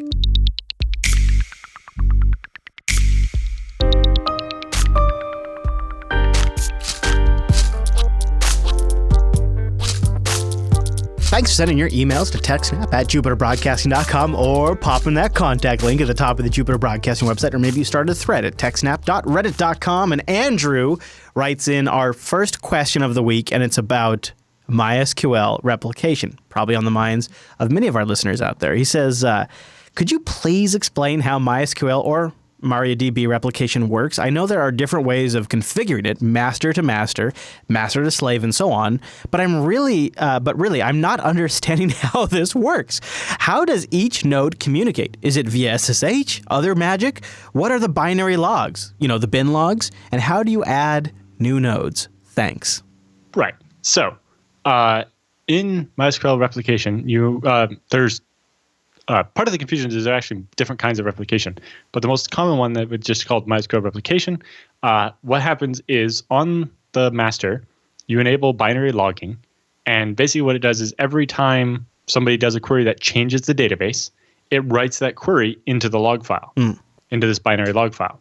Then your slaves or your other masters will connect over the MySQL actual connection, speaking the MySQL protocol. So it doesn't use SSH, it uses the SQL protocol the same way the client connects to a server. By default, that's not encrypted, but you can configure it to be over SSL, so it's encrypted. So, the are you talking about the replication connects over the MySQL protocol? Yeah. So when a master or slave is connecting to the master to do replication, it connects over the regular MySQL protocol just like a client. You have to create a user that has the replication and client. that doesn't use SSL or SSH. It doesn't use SSL by default, but you can tell it to use SSL. I think that's key for Andrew to understand because he was wondering Yes. if it uses SSH. Yep. Yeah, it doesn't use SSH, but you can configure it to do SSL for security. Because even over your LAN, you probably don't want your database stuff streaming back and Yeah, forth. because you could just have users just doing. Yep. I mean, I was a user on the LAN many times running TCP dump. So exactly. So basically, every time somebody does an insert or an update or whatever on the master, it gets written to the binary log file. Then on the slave, there's two threads: the IO thread, which is actually going to connect over the socket and download that binary log constantly, basically stream it, and get each new update and put that in a relay log on the slave server or the second master. Then the SQL thread is going to go through that binary log file and run all the same commands. So basically, when you have a slave, a command happens on the master, changes the database, goes in the bin log. The slave then fetches that log and puts it into relay log on the slave, and then it runs the command and then advances the relay log past that so it knows where it left off. The downside to this setup is that obviously when you do the insert on the master, it could take a couple hundred milliseconds before it actually shows up when you do a select on the slave. The other thing is that this is single-threaded in MySQL. So if you're doing, if hundreds of queries are happening at once and they're going in the bin log, the slave can only play them back so fast because it's only doing one at a time. Newer versions of MariaDB have the ability to run those the relayed things multiple at a time. Although I think there's some locking to make sure it matters what order they get done in, so it can only do multiple at a time if there's multiple databases or at least multiple tables. But there's an optimization in MariaDB to be able to keep up more by using multiple threads. Yeah. So then in master in master slave it's fairly easy because the slave is basically read only, right? If you make a change on the slave, you should actually set the slave so it can't have any changes made on it. But if you do, it would only exist on the slave, and then your database would be out of sync, right? If you read the value from the master, you get answer A, and read it from the slave, you get answer B, and that's wrong. So they have what's called master-master replication, where basically server A is the master and server B is the slave, but server A is also a slave from the master that is B. So when you do the insert on server A, it goes in there with the server number set to A, and then it gets replicated to server B. And say we're actually going to do master, master, master with 3 masters. The insert happens on A, goes in the bin log, gets relayed over to B, where it gets run and goes in its bin log, where it gets relayed over to C, gets run, puts in its bin log, and it goes back to A, but there's a setting that says, hey, don't run things that came from yourself. So when A sees it come all the way full circle back to it, it doesn't do them and it's breaking the loop. Yeah. And this way, if you do an insert on any one machine, it goes through and gets back to every other machine. And that works. And the advantage to that over master slave is it means you can do writes on any of the servers rather than only on the master. Of course, every write has to be done on every one of the servers, so it doesn't actually help you scale that much. And it can easily get out of sync, and it's very fragile. So that brings up the complicated question, how do you add a new one to that was the next part. Yep, part 2. That gets really complicated. Basically, you have to do a database dump of one of the running ones, and there's an extra option in MySQL dump you can set where it tells you the offset in the binary logs where you want to start from. So it flushes the log file and ends the current log file and starts a fresh one and writes down all the numbers so that you can tell your new machine, after you import everything that's in this dump, you're at this point, so pick up on the next thing, and then you'll be able to continue and go on. But yeah, especially if you have this 3 master setup and you want to add a 4th into it, you have to stop the slave on server 1, insert server 2, get it caught up, and then pick up where you left off, which can be really complicated. Yep. Been there, done that. So MariaDB also has another feature called, I think it's GTID or Global Transaction ID, where instead of having to know exactly where in each individual log file you might be, because on each server it's going to be different, it has a way of synchronizing basically having the transaction IDs be global across all of your servers so that you know, all right, this is the last thing I was on, and I can pick up off any of the masters. Alan? And that helps a lot. Damn it, Alan. Could you have a better answer for a question that we have? I think it's been 100 episodes since we've answered this question. Look at you. Look at you. And then other things. So one of the things I do is because when I want to take a backup, I want to freeze the database. Yes. I have I have my master, my slave, and then I have a second slave, and I will actually stop replication on it, stop reading. So I'll still be reading the replicated stuff from the master, but I won't be running it. So I leave the IO thread running, but stop the SQL thread. How do you do that? There's an SQL command. So okay. So let me understand. So you are not. Wait, hold on. You're reading them, but not committing them to the database? Right. I don't understand. So there's two threads, right? The IO thread downloads the binary logs from the master and stores them on the slave for us to run. And then the SQL thread actually runs them. Yes. Okay. So we I do download follow. them because eventually the the master's going to delete its logs after a certain amount of time. Right. Now mine's like 14 days, so it's okay. Okay. But some of them it's relatively short because you only have so much storage space. Yeah. And so you don't want, if your slave gets too far behind, it could get, the log it needs might not exist anymore, and then you have to start the replication over, which is a big pain in the butt. Yeah. Yes. So I let it keep downloading stuff so it can catch up faster this way. But I stop making any changes on the slave. So basically, I lock the slave. Then I can do my dump, knowing that the whole time nothing's going to change. Mm-hmm. Once the dump's done, I can start the SQL thread again, and it quickly gets caught back up what was real time. That makes sense. Whereas normally, if you try to run that on your production database, you would have to stop anybody from writing the whole time, or end up with a backup where this table's from this time and this table's from after, and they don't work anymore. Yeah. So in almost every setup, you probably actually want to have master slave, even if it's even on the same machine or whatever, just so that you have this ability to do a backup. Although Percona makes a tool called Extra Backup that can kind of do this without needing to do that, but. Yeah. That's one of the options. Yeah. Then separately, MariaDB has a new feature called Gallara Cluster, which allows semi-synchronous replication. So in this one, so currently with the way regular MySQL replication works, it's asynchronous, right? Mm-hmm. You do the insert on the master, and eventually the slave gets it. Right. Who knows how long it could be. Right. Right? Like if the slave is paused for database backup, it could literally be hours before it actually sees that change. I have actually seen that.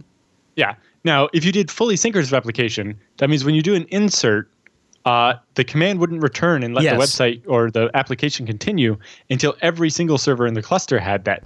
Which is extremely expensive. I mean, that's... Yeah, it can really slow down the database server unacceptably. Yeah.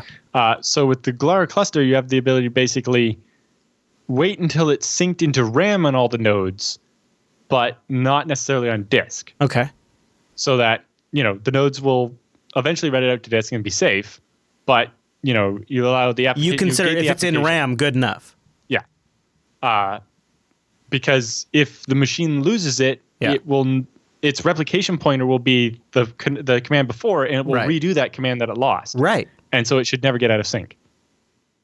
So MariaDB has this Gallara cluster thing, which allows you to have a better guarantee that when you do an insert on the master, it will actually be on the slave. Because the problem you have is if you do an insert on the master and you do your reads from the slave, but what if the thing you just inserted hasn't got to the slave yet? Exactly. All right. And so it makes your application much more complicated. You have to be like, yes. All right, if we're writing, we go to this server. If we're reading, go to this server. But if we just wrote and we need to be sure that we can read that information back, we have to actually go to the master. And when you're implementing it at that level, it's never consistent over like a couple of years. It's just... Yeah, exactly. Yeah. So Gallara cluster has some advantages, although it's a little more complicated, depending what your use case is. For us, it was, we have the master, a slave in case that master is down, another slave for doing backups, and actually maybe another one that's actually off-site. Yeah, and that one could be seconds behind all the time. It doesn't matter. Fine. Yeah. Yeah. I like that a lot. So that's a great answer. The multi-threaded replication in MariaDB is really nice just because, if there's 100 queries per second going on in the first database server, your slaves can have trouble keeping up if it's only doing one of those at a time. Yeah. It has to wait for each one to finish before it does the next one. Yeah. Where if it's like, I have 100 different databases, I know that this command only touches one database, I can run one for each of those databases at once and get, keep up a lot more quickly. Okay. Now we're going to shift gears. I feel bad. That was like a 2-line question that I talked about for 15 minutes. I loved it. So I feel really bad for Craig. So I had to throw this one in our feedback this week. He's got a drive failure. He says, hey guys, my buddy who is a Windows user, of course it's not Craig, cannot even plug in his Western Digital Elements hard drive anymore. Since I'm a Linux user, I can at least get the OS to recognize it, but his OS doesn't even show it as a device. It gets an error about mounting. Please see the screenshot attached. Any thoughts on how to fix this? I get test disk and found nothing. Now, me, being the horrible person I am, I did not grab the screenshot. However, I could probably look it up. In fact, I'll look it up right now. But I thought maybe we could take a moment when you're dealing with a drive failure and the issue is the freaking OS isn't even allowing you to mount it. It might show up as a device from time to time. Where do you start with this kind of thing? Probably something like DD Rescue to try to get as much of the data as you can. Although he used test disk already. So what is test disk? So test disk is a weird name for an application, but basically it goes through and looks for there's a command on all the Unixes called file, and you can file in a file, and it looks at the first couple bytes of the file and can tell what file type it is from that. Yeah. Right? Like almost all file formats have some marker at the front to let you know that this is a valid JPEG file or this is another file. So test disk can scan through a disk looking for this header that means, this is a JPEG, and be able to, without having to know what file system it is, just find complete JPEGs on the disk and pull them off and throw them in a directory for you. Okay. Great, especially for, say, an SD card of a camera with some errors in it. The file system's corrupt, so you can't mount it on Windows or whatever, or even on Unix. But that on the raw disk, it's full of JPEGs, and it can extract a lot of these. It doesn't help if the files are fragmented, because then, you got the first of one file and another part of another file. But on an SD card from a camera, that's less likely. You know what would be really helpful, and feel free to disagree, but like the smart info about the drive or something like that, like a little more info to troubleshoot here would be really helpful. Yeah, so this one looks like definitely looks like maybe a bad sector or something. Yeah. And part of one of the metadata files is -1 when it's expected to be 128 kilobytes. And so we did get NCFS isn't able to mount it. I like that. Craig, I would suspect that if you can see the device on your Linux box, try the package DD Rescue, which is DD but with a little more features for your situation. Retry a couple times, but don't retry forever. And basically, it'll give you an image file that was everything that was on the disk that's readable. Yeah. And then you might be able to mount that or somehow repair it to the point where you'd be able to use it. So it's interesting because you're in a position where a lot of forensics people have to work from. You want to influence the disk as least as possible. So if you can work from an image copy of it, DD Rescue is probably the way to go. Especially if the hard drive's dying, you don't want to be using it any longer than you have to. So get the DD Rescue copy of it, and then you can do all your science on that. And then go stick it in the freezer. No, that's not an official TechSNAP recommendation. Don't stick it in the freezer. However, go stick it in the freezer. I know people have gotten to the point of actually sending stuff to drive savers. Yeah. Oh, yeah, sure. I've done it. I've had to. I've had to use drive savers before. It was there's a plane going overhead right now. It was back in the XP days, and I was just joking around with a coworker, and I was teasing him because there was a flaw in Windows XP with his particular hardware where you just use the USB bus too much, like mounting and unmounting devices, and it would blue screen his machine. So me, being the funny guy that I was, I would go up and I would unplug his USB drive a couple of times, and his XP box would blue screen. Linux user, right? So, of course, I got to do that. And it ended up hosing the file system on the stick. Yeah. So for those of you who unplug your USB devices from Windows machines without safely removing them first, don't do that, because there has been no change in the tech since I did that hack, or that prank, I should say, years ago. And then we ended up having to send the thumb drive to drive savers, and I believe it cost us $4,500 for a tiny thumb drive. So don't do that. Don't be like Chris. Carl writes in with what he says is quote unquote a good ZFS question. Alan and Chris, we have we have a ZFS pool compromising of 3 mirrored VDEVs, backending the storage for VMware, which is vSphere. Over time, the pool has grown to about 70% full, so we're looking at adding additional mirrored VDEVs. If we do so, the array will be imbalanced. That is, the new VDEVs will have no data, and 3 existing VDEVs would be 70% full, which raises some performance questions. Question number 1, he's got 2, so I'll stop at the end of number 1. Yep. If we add, say, 2 identical VDEVs to the pool, will new writes be distributed equally? For example, will a 5 megabyte write be equally, say maybe about a megabyte, to each 5 VDEVs, or will a disproportionate number of blocks be written to the empty VDEVs? If the Stop here for a sec. Sure. That question slightly depends on the version of ZFS you end up using. Okay. Before, it would balance towards trying to write some more of the data towards the empty ones, with the target of eventually having all of them get to 99% full at the same time. Now, this is newer or later? That's so older ZFS would target at getting all the drives to 99% full at the same time. So it would write, say, like 2/3 of the data to the new one and 1/3 to the older one. That sounds familiar. Like we've talked about that before. Yeah. The newer version instead biases towards performance. So it will write 1 block to each of the 5 VDEVs, and then the VDEV that finishes first gets the next block. How and new? it just keeps feeding blocks on to whichever VDEV isn't busy right now. That sounds like the better way to do it, thinking about it. But how likely faster. does he have this? Is that very new? That's new write throttle probably doesn't have it yet. So it's in FreeBSD head, but it's not in the release version. So new write throttle is something to keep an eye out for. Yes.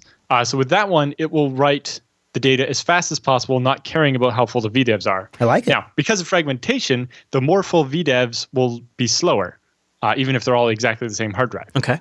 Because it takes less time to find a blank space to put the data if it's made up of lots of big chunks of blank space. Yeah. So this will make the fresh VDEVs faster until they eventually slow down because they're more full.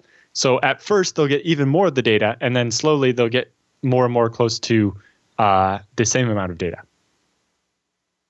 I follow. Are you ready for the second part of part 1? Okay. Yes. So, if the empty VDEVs write disproportionately more blocks than the others, is it done by then an algorithm, say like megabytes free, or is it opportunistic? I can imagine that an empty, unfragmented VDEV would simply outperform a full one, thus syncing a disproportionate number of blocks per write request. Can you speak to the impact of this that will have on overall IOPS? Right. So actually, what he just said. You did. You kind of did, yeah. Exactly right. So old ZFS write a disproportionate number based on an algorithm to try to get to the same percent full at the same time. New way, opportunistically write to whoever's finished. Do you it has a queue of writes, and it just keeps sending them out to whoever finishes first. Do you feel like if he already has a system in production today, it's probably not using the new method? So should he plan accordingly? So it'll be fine. It'll work fine. Yeah. Just if he eventually gets onto the new system, it will deal with this. Better. It'll get them in sync more quickly by writing more to the faster drives, and it will give them slightly more of the IOPS. When would be the first chance he'd have that in production, like a stable release that he could throw that in production? I don't know if that will be in FreeBSD 11, which will come out on Monday, or if you'll have to wait for 11.1, which will be 3 months from now. But it might be, if I'm following, it might be worth upgrading these backend systems to the 11 release, assuming that a point release down the road will have this feature? Possibly. Does he say if he's using a FreeNAS or what? He didn't say. But anyway. No. It basically, new development in ZFS has been done to try to make this situation better in the case of what they call unbalanced LUNs. This is to increase the performance of those even more. Because the downside to writing more of the data to just the new drives is when you go to read, you're only reading off most of the data is on these 2 drives rather than evenly spread across all the drives. Right. So the new he formula probably does more reading than anything. Yeah. So the new formula isn't, try to put, 60/40 on the more empty drives. It's write to all the drives, but don't get slowed down by the slower drive. So if your mostly full VDEVs are willing to do enough of writes, they'll get full as quickly as possible. Okay. So some writes will always go to the more full VDEVs. There is a sysctl you can set that sets at what point you stop trying to write to that VDEV. So you can say once the drive's 80% full, stop trying to do new writes to it unless everyone is already 80% full. But I don't think you have to worry about that one. Can I ask you a question? Yep. So we're talking about this in terms of free BSD releases.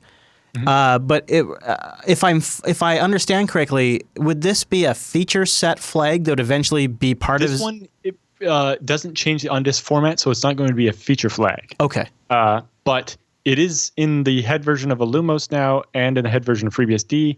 And I imagine ZFS on Linux will have it in the next release or the one after that. And is ZFS on Linux based on OpenZFS? So if I track the features of the OpenZFS project, will I have kind of an insight of where ZFS as a whole across Linux and BSD is? Yes. So basically, the way that most of the development happens is a new feature is developed in one of the OSs, like FreeBSD or Illumos or Linux. Right. Like this unbalanced LEN thing was developed at Delphix, which they run Illumos, but they have their own version of it called Delphix OS.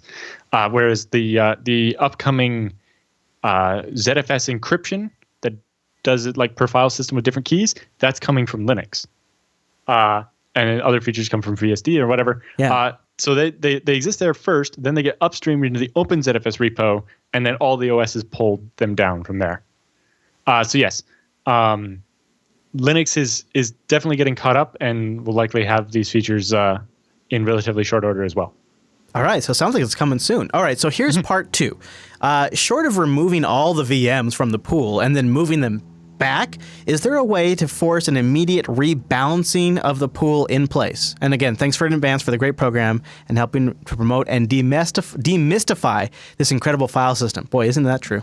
So yeah, what do you think about that? Removing all the VMs and then moving them back. Is there a way to do an immediate rebalancing of the pool in place? So in place rebalancing, no. Obviously, the best way would be if you could back up all the VMs and then restore them onto from empty pool with all your VDEVs being the same. But that's pretty unlikely. However, if you were to say ZFS send the one VM from the pool back to itself, it would end up mostly on the new drives, but partly on the old drives. But if you did that a couple of times, you might be able to bounce them out a little bit. Okay. And that's where that flag that allows you to limit the once the drive's so full, don't write to it. You could turn that down to say 65 or 60%, since you know that you're 70% full. And then if you do stuff, you'll any new writes will go only to the new drives, right? And then so you can move a certain VM, say, over to from being only on the old drives, only on the new drives, until you've freed up a bunch of space and got those a little more equal. But in the end, you probably want to try to spread them out evenly. But yes, there's no in-place rebalance. That feature is called the block pointer rewrite, and it doesn't exist and probably will never exist. It turns out to be really complicated. and so instead, what we have is this unbalanced LEN feature, which tries to maximize performance while dealing with this problem. So that's a very fascinating problem, Carl, and thank you for writing in. Basically, because it's copy on write, eventually your VMs will update most of their blocks and will even out across the drives and stay nice and fast. So it'll work out. I like it.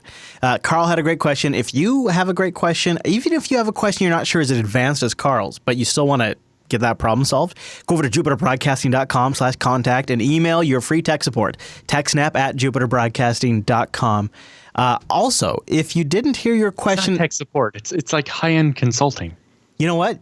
You're absolutely right. If you want the TechSNAP consulting, email us. And if you didn't hear your email answered and I haven't replied to you directly, there's a possibility it just got lost in my inbox. So go over to the TechSNAP programs, go to the contact page and choose the TechSNAP program from the dropdown and send it in again. There's a high possibility we just missed it because we get a lot of questions in. And even if we don't read your question on the air, we still read it off air and try to respond to you. And we got a lot of emails about the Brian Krebs story that we covered last night about his DDoS, some great insights from some of you out there and some thoughts about why he switched over to Google.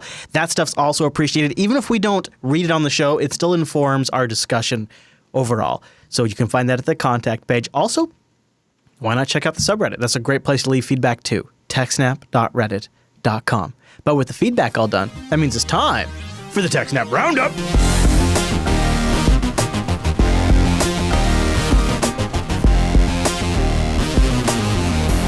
Welcome to the TechSNAP Roundup. Yeah, that's what that crazy music means. Now, the Roundup are stories that didn't fit towards the top of the show, but we still want to give you some links to read more after the show, because I know there's never enough TechSNAP, and some of these links came from our incredible subreddit at techsnap.reddit.com. What makes it incredible, you ask?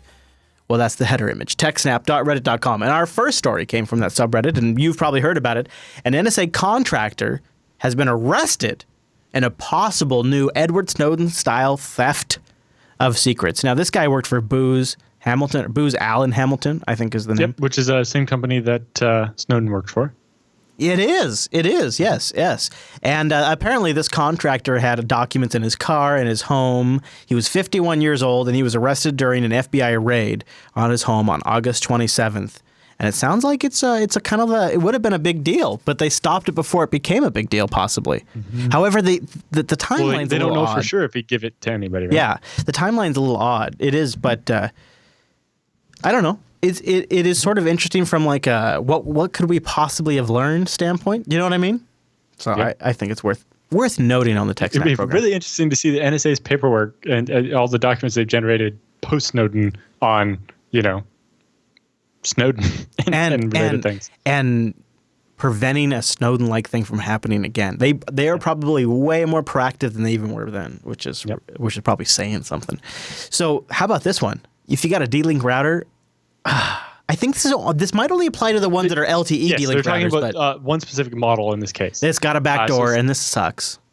Yeah, so the router D-Link's D-Link DWR 932B has 20 known vulnerabilities, including a backdoor account, a default Wi-Fi protected setup pinup, and some others. So it says here it has a hard-coded SSH key, SSH and Telnet run by default on this router, on top of 2 backdoor accounts, which can be used to bypass HTTP authentication. So the password for admin is admin, and the root password is 1234 by default.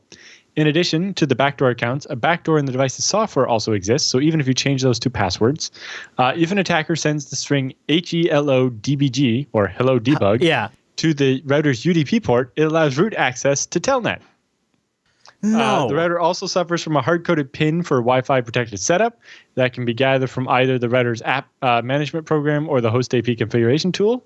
If for some reason an attacker didn't want to use the hard-coded WPS PIN, they could easily generate their own temporary PIN by knowing the algorithm. The credentials used to contact the firmware's over-the-air update server. So this router has a feature where it'll auto-download new firmware. Except for the credentials used to access are a dying DNS no IP account, and it's hard-coded, so someone could easily hijack that and inject malware into all these routers. The router's UPnP permission rules are misconfigured. That means an attacker could forward traffic from the internet interface into the local LAN, allowing them to actually port forward into your thing and get stuff behind your firewall, making it the worst firewall in history, because you can just say, hey, firewall, I'd like to go here, and they will let you. Whereas, obviously, UPnP is meant for machines inside the LAN to ask for access, not the other way around. Say, for example, an attacker could add a forwarding rule to allow traffic into a local server. The fact that the router has a sizable memory, 168 megabytes, and free space of 235 megabytes, could make it an enticing target for attackers. Obviously, a machine like that has that much free RAM is quite nice. Like, even the router I bought only had 128 megs of RAM and like no free space. It had like 8 megabytes of storage in total. So this router is quite beefy and would make a great target for one of those, Internet of Things type attacks, especially if you can use UPnP to open up the ports. Yeah. And, people could use it to sniff on your LAN, to access machines behind it, to do man in the middle, all kinds of terrible things. So, yes, if you have a DWR 932B, you should probably unplug it and try to return it or throw it away or whatever. Oh, man. So that's a nice way to summarize that. Yeah, exactly. Yeah. Just get rid of it. So we've talked about Telegram and WhatsApp and different encryption schemes. The only time it really matters, though, is when they've been challenged. And this one, for that reason alone, is kind of interesting. This is over at the Daily Dot and, of course, 1,000 other online outlets. Encryption app Signal wins a fight against the FBI, quote unquote, wins. And the FBI wanted to know records, and Signal had to publicly answer this, and they did so. And of course, they're getting some hay out of this, but I think they've done a really good job. In fact, they've managed to illustrate publicly that they only have the following information about Signal chat users: the last connection date and the account creation date. They have no other data, including who you talk to, the metadata around that, and your chats. They don't have it. So when the FBI store it so that they can't be forced to give it away. It's the only way to do it. I think that is. I think it's. I don't know how to. So in the context, in fact, I think we have it coming up in just a minute. So maybe I should save it. But in the context of the Yahoo story that we're about to talk about, this is a big deal, and it's kind of a big win for Signal to be able to publicize this. But the other thing is, at some point, Signal could be forced to start keeping that metadata. Well, we'll talk about Yahoo. And I think that's what happened at Yahoo. Yes.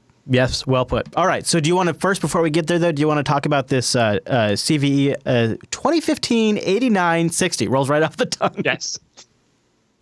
So the TLS protocol, version 1.2 and earlier, support RSA fixed Diffie-Hellman, DSS fixed Diffie-Hellman, RSA fixed elliptic curve Diffie-Hellman, and ECDSA elliptic curve DSA fixed elliptic curve Diffie-Hellman values for this client certificate type, but do not directly document the ability to compute the master secret in certain situations where a client secret key and the server public key, but not a server secret key, which makes it easier for a man-in-the-middle attack to spoof TLS servers by leveraging knowledge of the secret key for an arbitrarily installed client certificate, aka the key compromise impersonation issue. So, turns out in implementing client-side certificates in TLS, the following browsers have done it wrong: Google Chrome, Mozilla Firefox, Microsoft Internet Explorer, Opera, and Apple Safari. No names. Nobody's ever used those browsers. Every browser. Every browser did this wrong. Yes. And this is a CVE score of 8.1. Yep. Because it's high. A high impact. So the impact is only 5.9. The exploitability is 2.2, but its attack surface is huge. Because it's a network attack, so that gives it a higher value. The complexity is high, but the privilege required is none. The user interaction required is none. And the confidentiality problem is high. The integrity problem is high. And the availability problem is high. Because it allows unauthorized disclosure of information, allows unauthorized modification, and allows disruption of service. Yeah, not good. No. Okay, so I got this really nice soapbox. It's polished. It's really sturdy. I can stand on this thing for a while, and it's called Android. So here's a great one. The bad kernel vulnerability that affects 1 in 16 Android smartphones. Now, that doesn't seem like a very high number. 1 in 16 when you have a billion users? But I think most other Android vulnerabilities have been like 1 in 3. Oh, well, you know what's ironic about it, actually, is simply because so many of them don't have enough updates, they don't have this vulnerability. That's actually the problem, because when Google transitioned over to their new V8 Chrome and JavaScript engine, the one that's like sort of key to Chrome, when they made this transition, that's when you got vulnerable. So if you have an Android device that doesn't yet have Chrome, you're not vulnerable. But then you're also on such an old version of Android that you probably have, and I wish I was exaggerating when I say this next number, but you likely have hundreds of other vulnerabilities. So the issue at play here has been discovered and fixed later on, but nobody's updated. It's an issue in the Google V8 JavaScript engine, which I actually think we've covered in this show, and it exists between versions 3.20 and versions 4.2. So if on your Android device... That's actually kind of a small window. Right. Like most people, like 3 was pretty much tablets only, right? Right. And then... So that's like 4.0, 4.1, and 4.2. I guess a lot of people were on that for a long time. Yeah, well, we're not talking... a shot of... I don't know if my camera will adjust so you guys should read that. I don't think so. But remember, we're not talking Android versions. We're talking Chrome versions. Oh. Yeah. Well, the Chrome version is like 80, isn't it? On desktop. Yeah.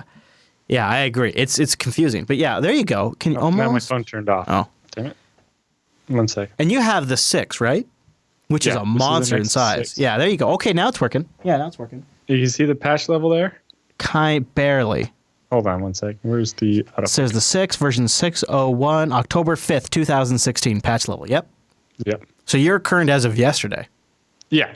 That's what makes me happy. I agree. And, it's funny because I get into these conversations specifically with like Noah and Rikai, mostly Noah.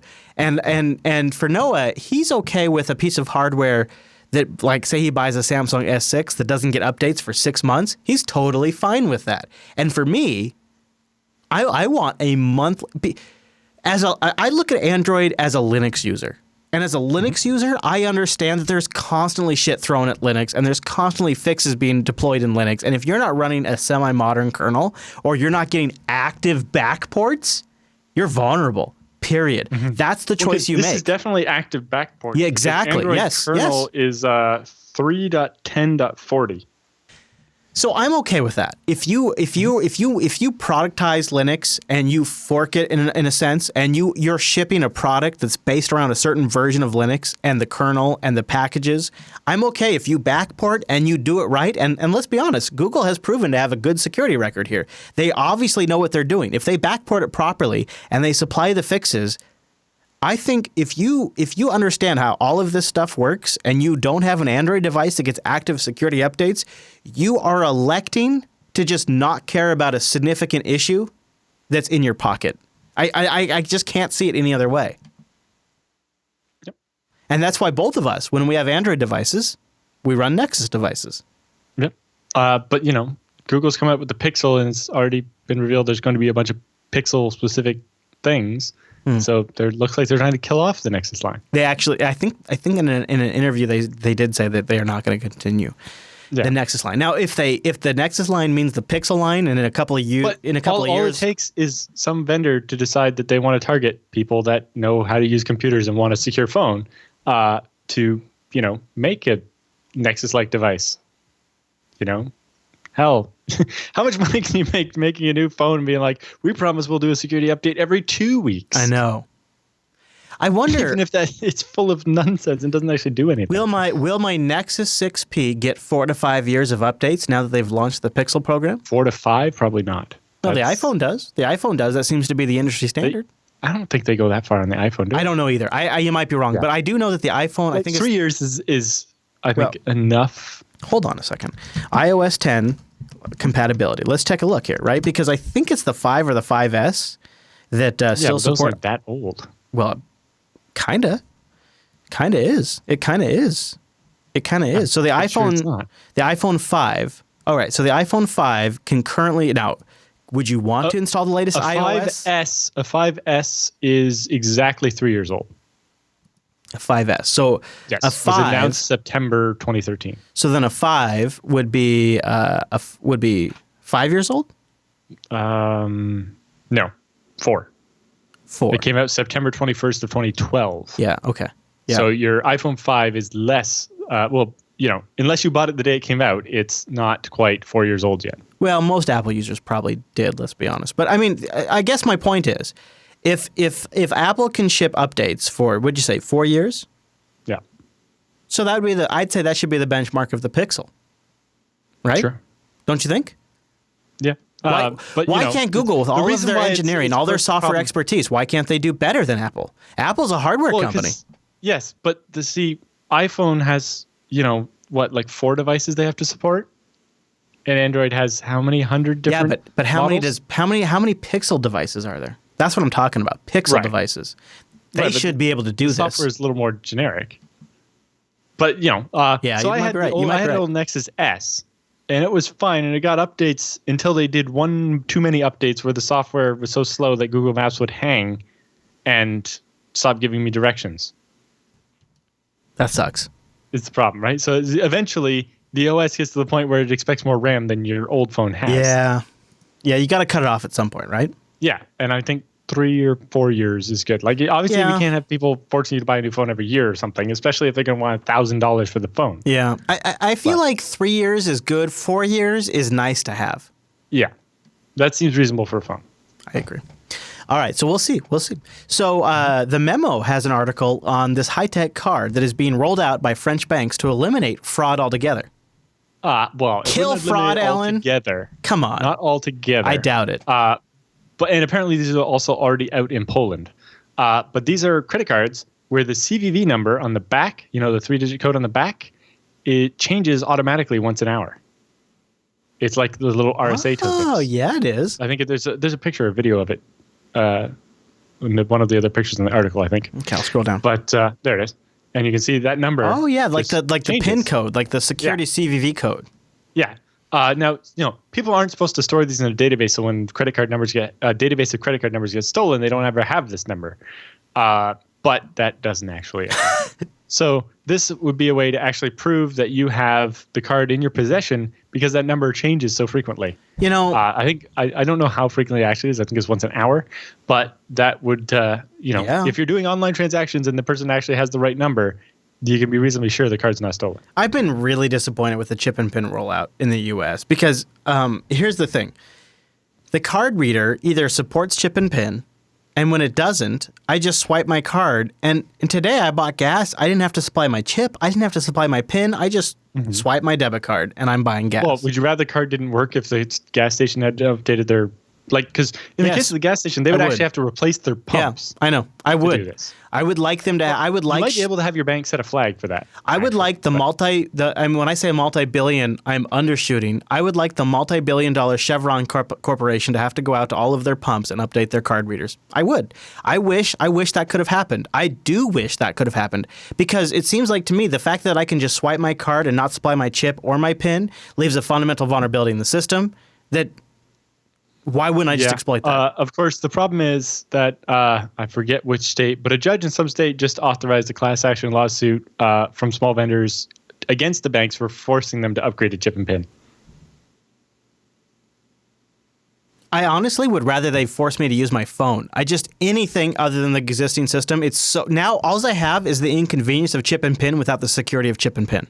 It feels like I got nothing out of this. I find it less. It takes me less time to type in my PIN number than it does to sign a little piece of paper or wait for the receipt to get printed out. Just use the credit card transaction function because now I'm inserting my card, I'm using my PIN, I'm taking my card out, I'm putting it. There's been nothing gained because it feels like I would say honestly 1 in 3 merchants even support chip and PIN to begin with.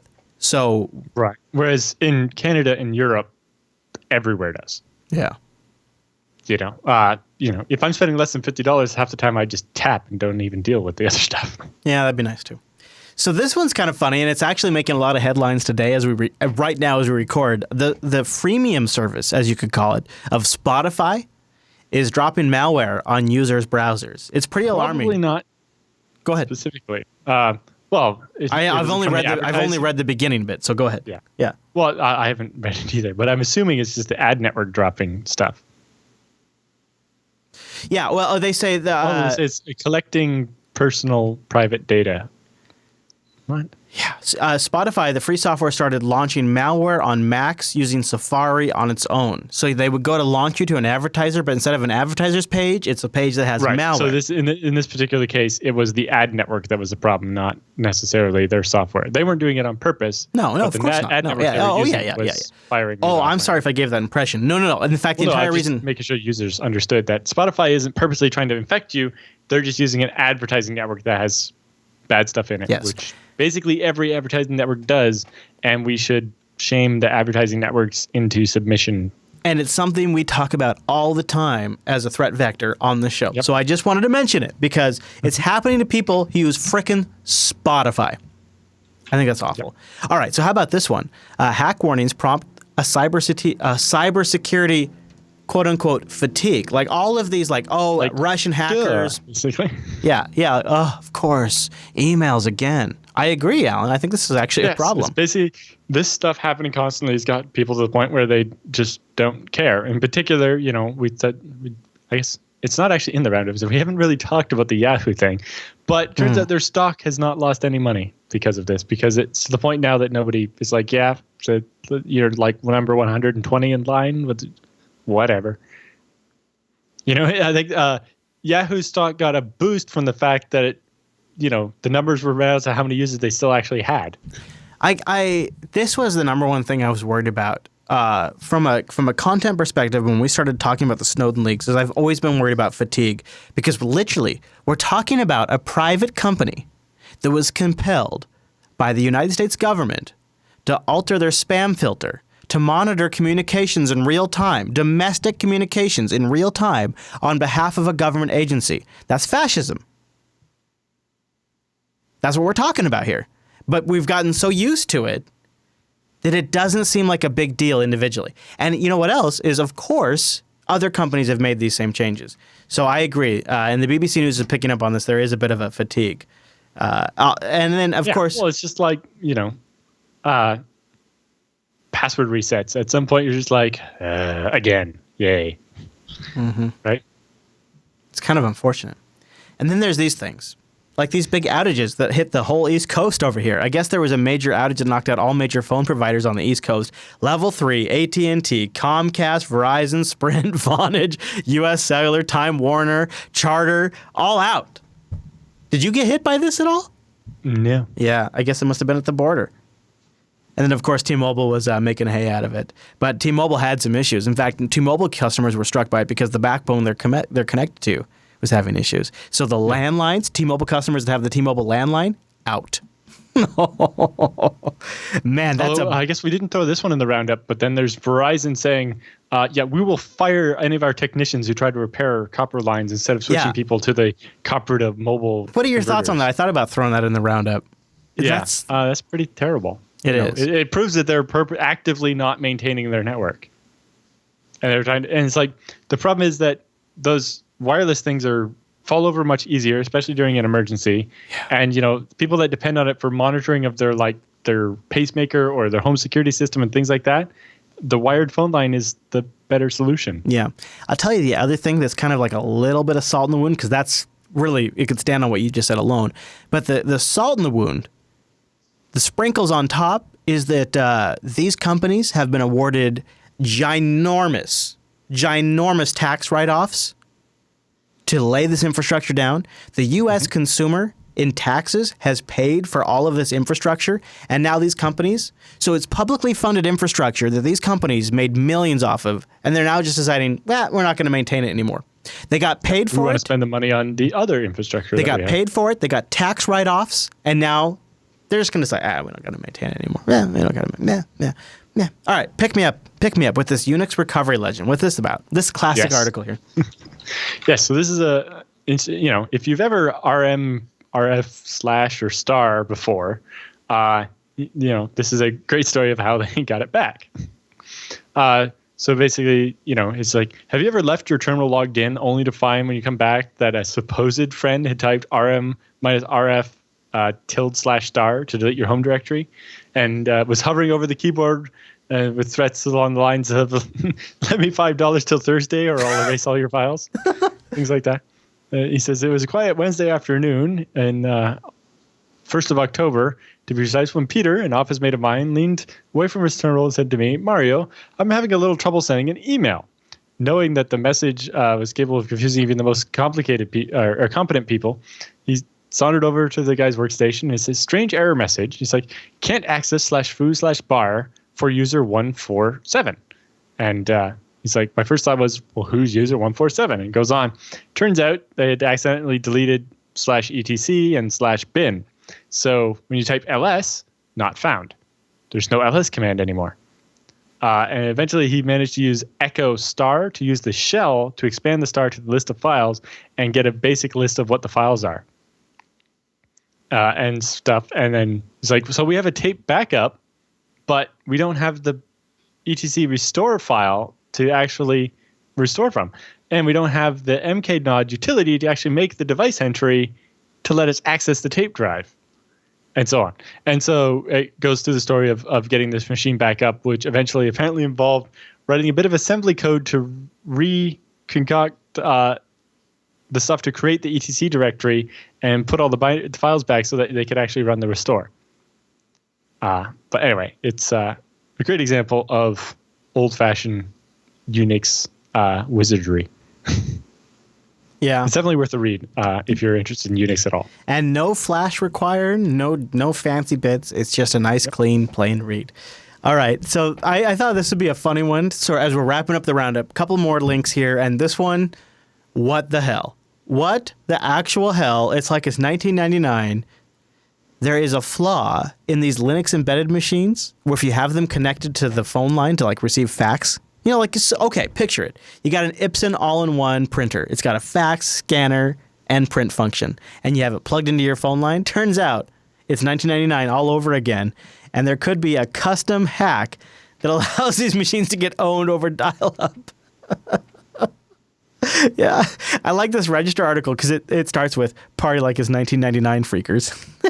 Yes, because apparently this dates back to their devices from as far back as '99. So it makes you wonder what version of embedded Linux is in this fax machine.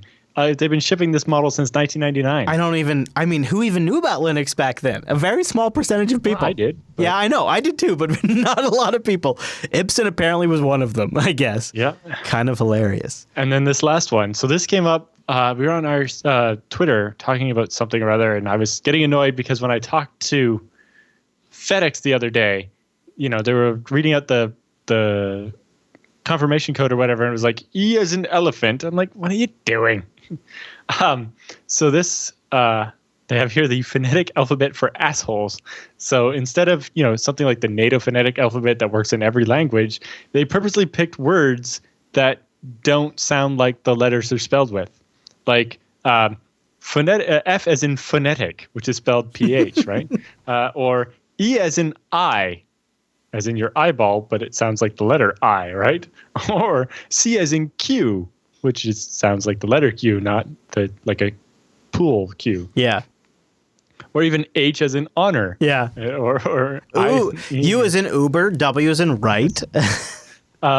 J as in jalapeno. Or yes, K as in night. K, but no, Z as in like sound. Zounds. Okay, but say that last one for me, Alan. Come on. Yeah. Zounds. Is that Zounds? Z-Zounds? But Z-Ounds? W as in right, because it sounds like, you know, it starts with an R, right? Yeah. Or that Q is as in quiche, yeah, which sounds like starts with like a K. No, it's much more delicious. Or P as in pterodactyl, just because. O as in Ouija. I do like that. I also saw this today. Actually, just as we record this, I was going to say this week, but as we record this, I saw English for Californian English for the rest of us, and it was sort of a similar translation. It was good. That's in my retweets at Chris Elias if you want to go find that. That was pretty funny. Well, Alan, there you go.